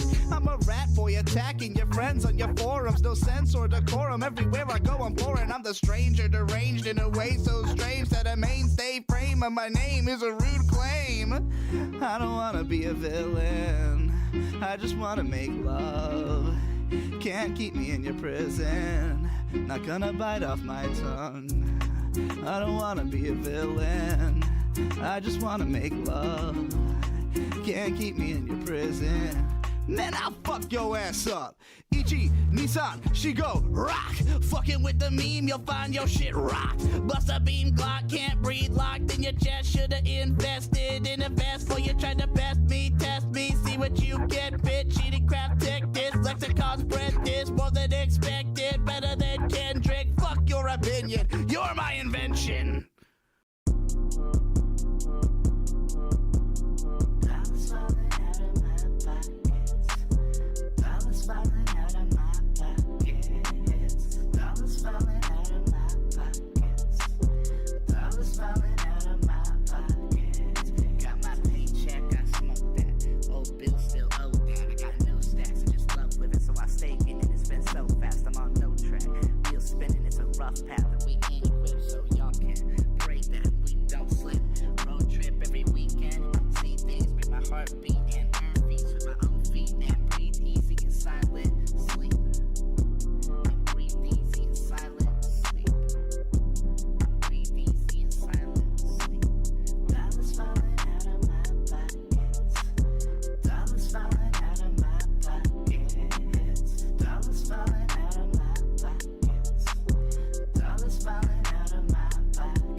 That's all you had to say.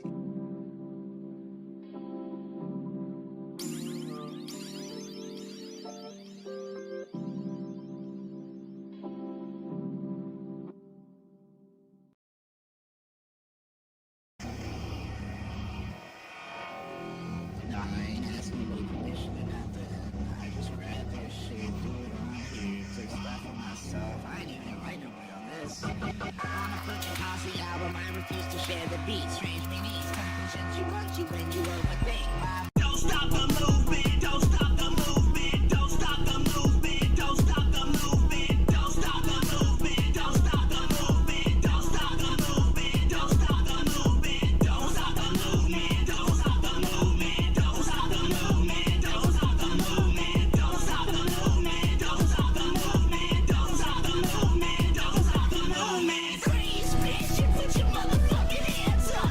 All the people in the dance will agree that we're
Next album will drop when I've finished all the songs. I've only got 2 done so far.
Don't tell anybody about that part.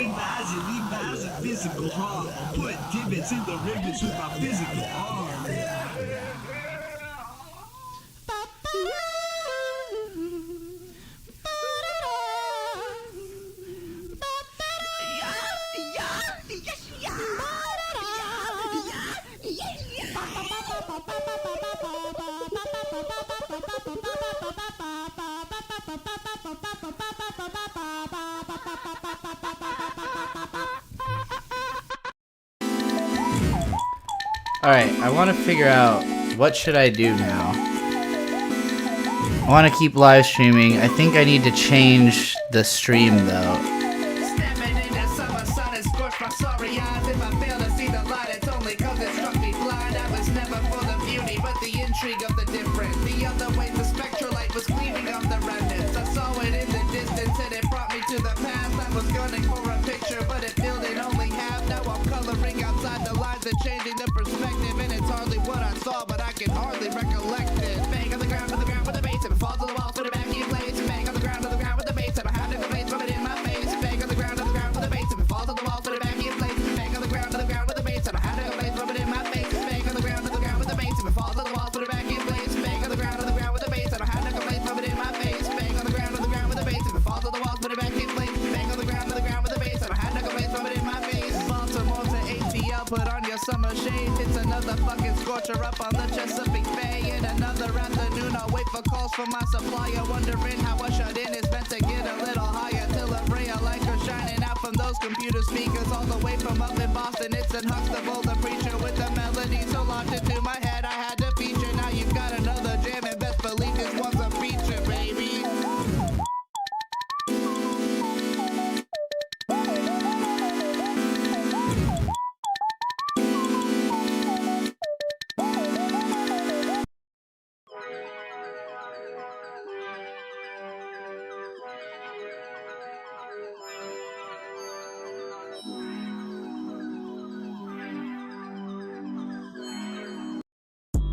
Had to give Tyler a call. Summer came and I just finished licking loose from the fall. Gone into the green wild with some Julia Holzer and Chelsea Wolf. The pack was digging all of them tunes. I pulled off somewhere in Utah, ripped a few bomb hits off and wandered around. Found a sound and tossed my records in and dished them out. They sounded better. Them guppies know something about hooks. Get more compliments than weird looks because I walked into the room like I'm the headliner.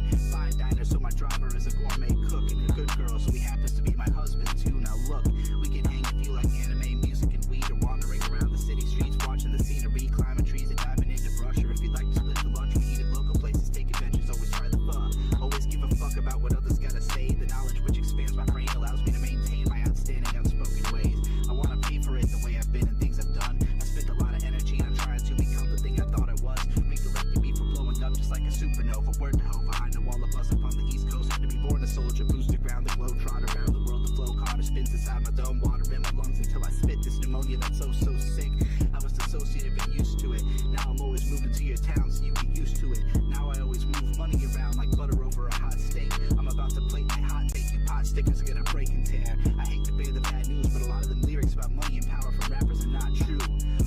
15 out of the 2,755 billionaires are black. Rich people are not crew. And fuck being crabs in a bucket, kids. Help me help you. I got time to spare for now and words for later. Cling to what you can. Never be afraid to hold on to one line for dear life until the end. I'll do all I can, and that may not be much. I may not really be shit, but even if I fucking suck, I'll keep trying because defeat is something that I can live with. Even with forgiveness, I still need to win this.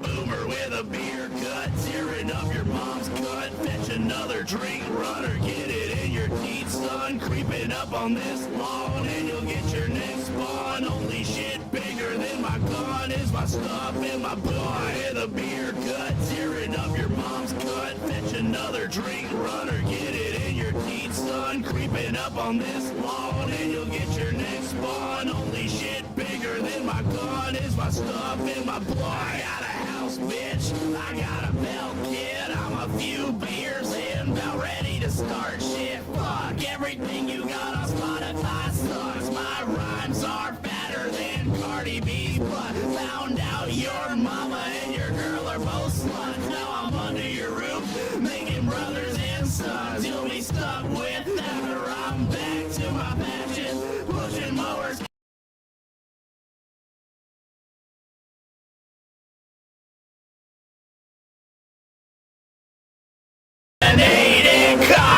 Tearing up the block in a regular car.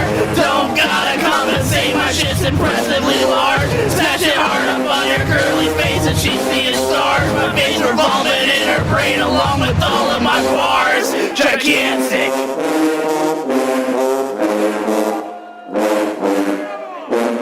Boomer with a beer gut, tearing up your mom's gut. Fetch another drink, runner, get it in your teeth, son. Creeping up on this lawn, and you'll get your next spawn. Only shit bigger than my gun is my stuff and my blood. With a beer gut, tearing up your mom's gut. Fetch another drink, runner, get it in your teeth, son. Creeping up on this lawn, and you'll get your next spawn. Only shit bigger than my gun is my stuff and my blood.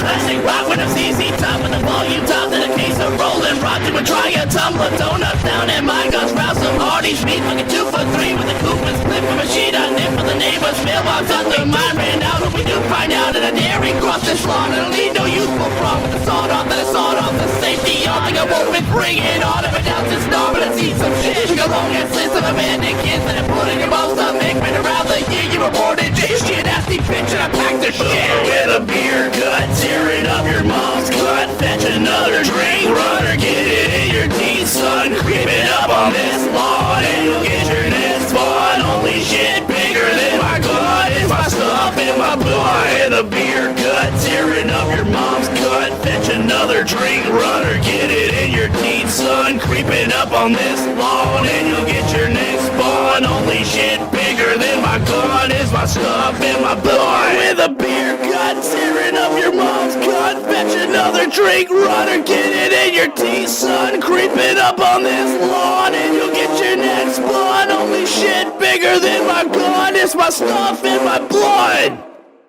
I like some of the Gaga songs. I like some of the Gaga songs. I like some of the Gaga songs. What the fuck does she know about cameras? I like some.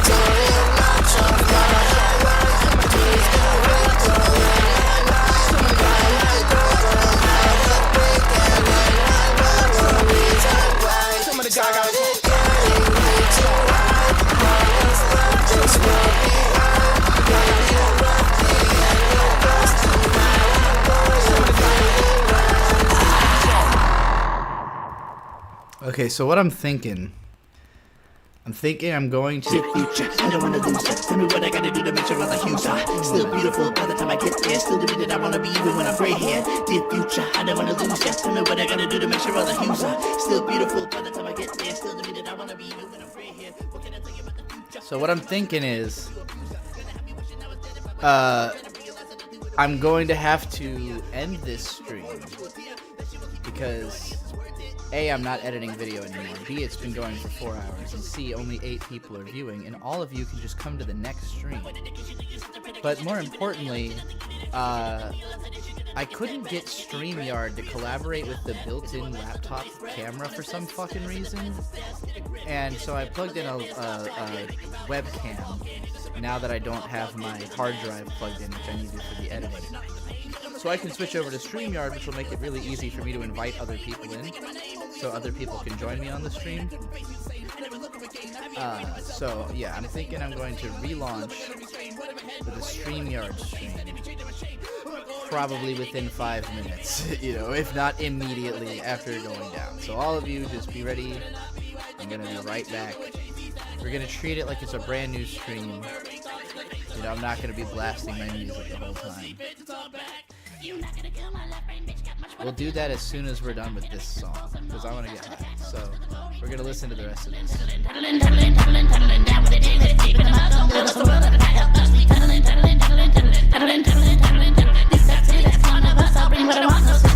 Blackout, drunk in the bathroom stall with a dick in the mouth, coming through the walls, drowning girls and all that trauma. Give it love, you can't decide. I'm not gonna come through the answers truth. Meditate, but sit all on you. Wait till fuck with a human zoo. Get me out uncomfortable. Show me that thinking, acting cute, make some more woman. Nigga, fuck you too. I lose the spirit to pick up the ladies. Pussy, tripping out all my crazy out. Tunneling. Plunge to the clunge, I'll binge on a minge. I'll slide by the cunt, tongue punch on the fringe. I'll tunneling. Now what you thought could not comprehend this shit. Never mixed the rain with the tip. Put it up, bones, you shut it up. Hun's got nutted up, tongue like damn. I want some off and not gonna lie. You mind, it won't be nice. So you done that time. I'm selling ass. Selling up heroin, wanna be the heroine. Another with the heroin, barreling past to a 95 down 95. Just let me die. Tried to cry with tears in mine for 20 years. It's just in mine. I finally found a way to show it. Beat the beast, I'll feed and grow it. Deep to the back, inside the place where the doctors think it's time. Halfway before they die, but I'm gonna dig till the treasure's mine.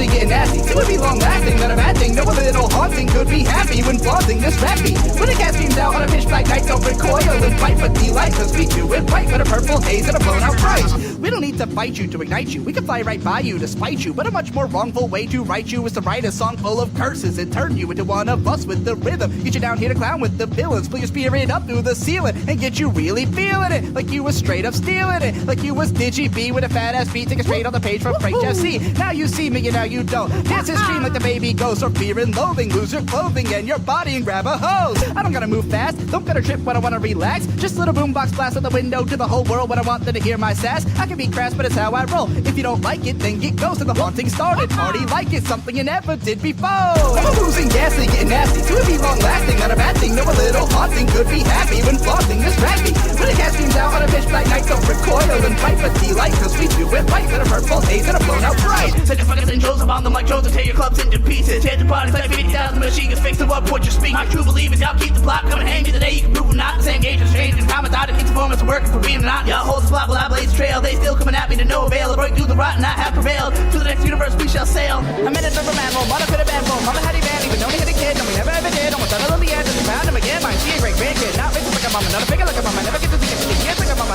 How much of I could have been avoided if I could have been avoided, but I would have made a mental.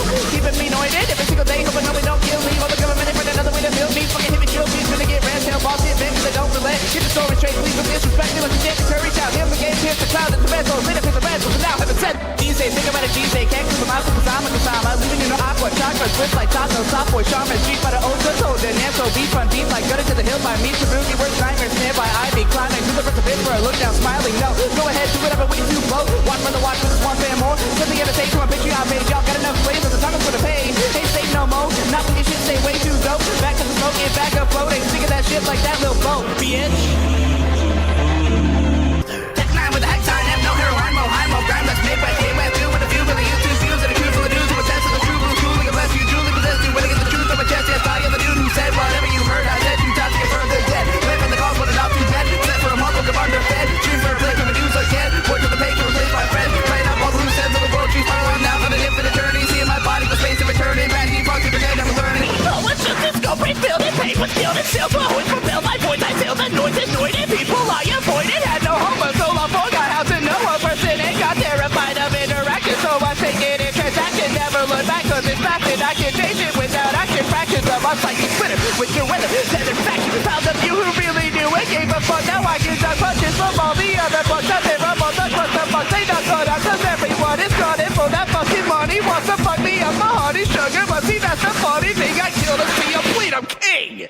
Beating on my back, and fingers cracked a little piece, and that will never be complete, I feel the hole without the meter, please, I chew it, rubbery, more succulent, now I can rent another blood of space inside my head, invent the gas and take it, pass it on myself, confront my ass, I never felt to put a blast until I had to face the fact that once you love me, little less, that you be like some other bastard, moving faster than any disaster, slow with a hunch down bunker, hands on ears, like, let it blow past, this shit is too weird, like, no more last life, that's the number one fear, like, how many times will I trim this beard, like, how many times will I hate this face, but nothing I feel ever gets displayed, like, I'm not the one who's so afraid, like, you're not the one who's so far away. Oh shit, here they come up on my tax money, get somebody told me, get the freaking say relax, honey, I'll take the trip, but I forget it, listen, just a metaphor, fucking it up, I'm straight into the bitch, this is the smartest in the class, but now I'm a trash, yeah, I laid this drill shit, to a freaking brain, like a fucking drill, big gonna bleach out all the ignorant bullshit, don't give a fuck if the album's purchased. What is this, a creature feature, used to watch it from the bleachers, now you got me doing features, still won't see me starring features, fuck so good, like a grown man should, yeah, no path there, but the one in the middle is saying, where's that brain, doesn't give me the same, you like kick that pain, work that game, find that strength, it's all day, some do say, hey, give a bitch it, had to wait behind the gym, and they got the one the big talk that shit to American side, now you lose 40 pounds from the chainsaw life, oh, fuck it all, didn't wanna have to tell you what to write for, free power, bitch, I got hard to rip, we get hard to rip, we're not sponsored, yes, and burn if you test to come fuck with me, I got kids to feed, and I'll take it home, get the community, what can you do to me, without true to me, you got nothing that can test my immunity, to consume me,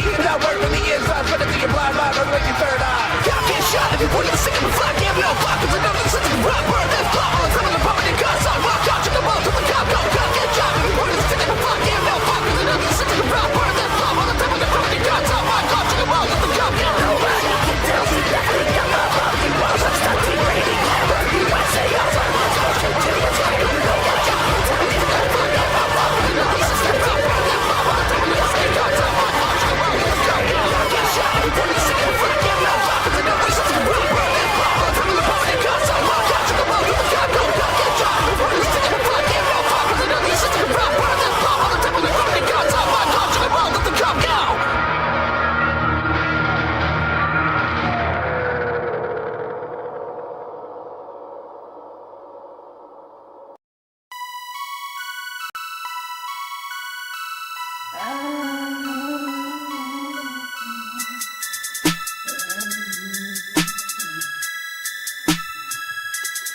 I don't wanna let my fucking head down. Don't ask what I'm on about. I don't have the fucking words right now. I just wanna pound. I just wanna pound. I just wanna frown. Let me feel it down. Let me way too loud. Way too loud.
We're about to make the transfer.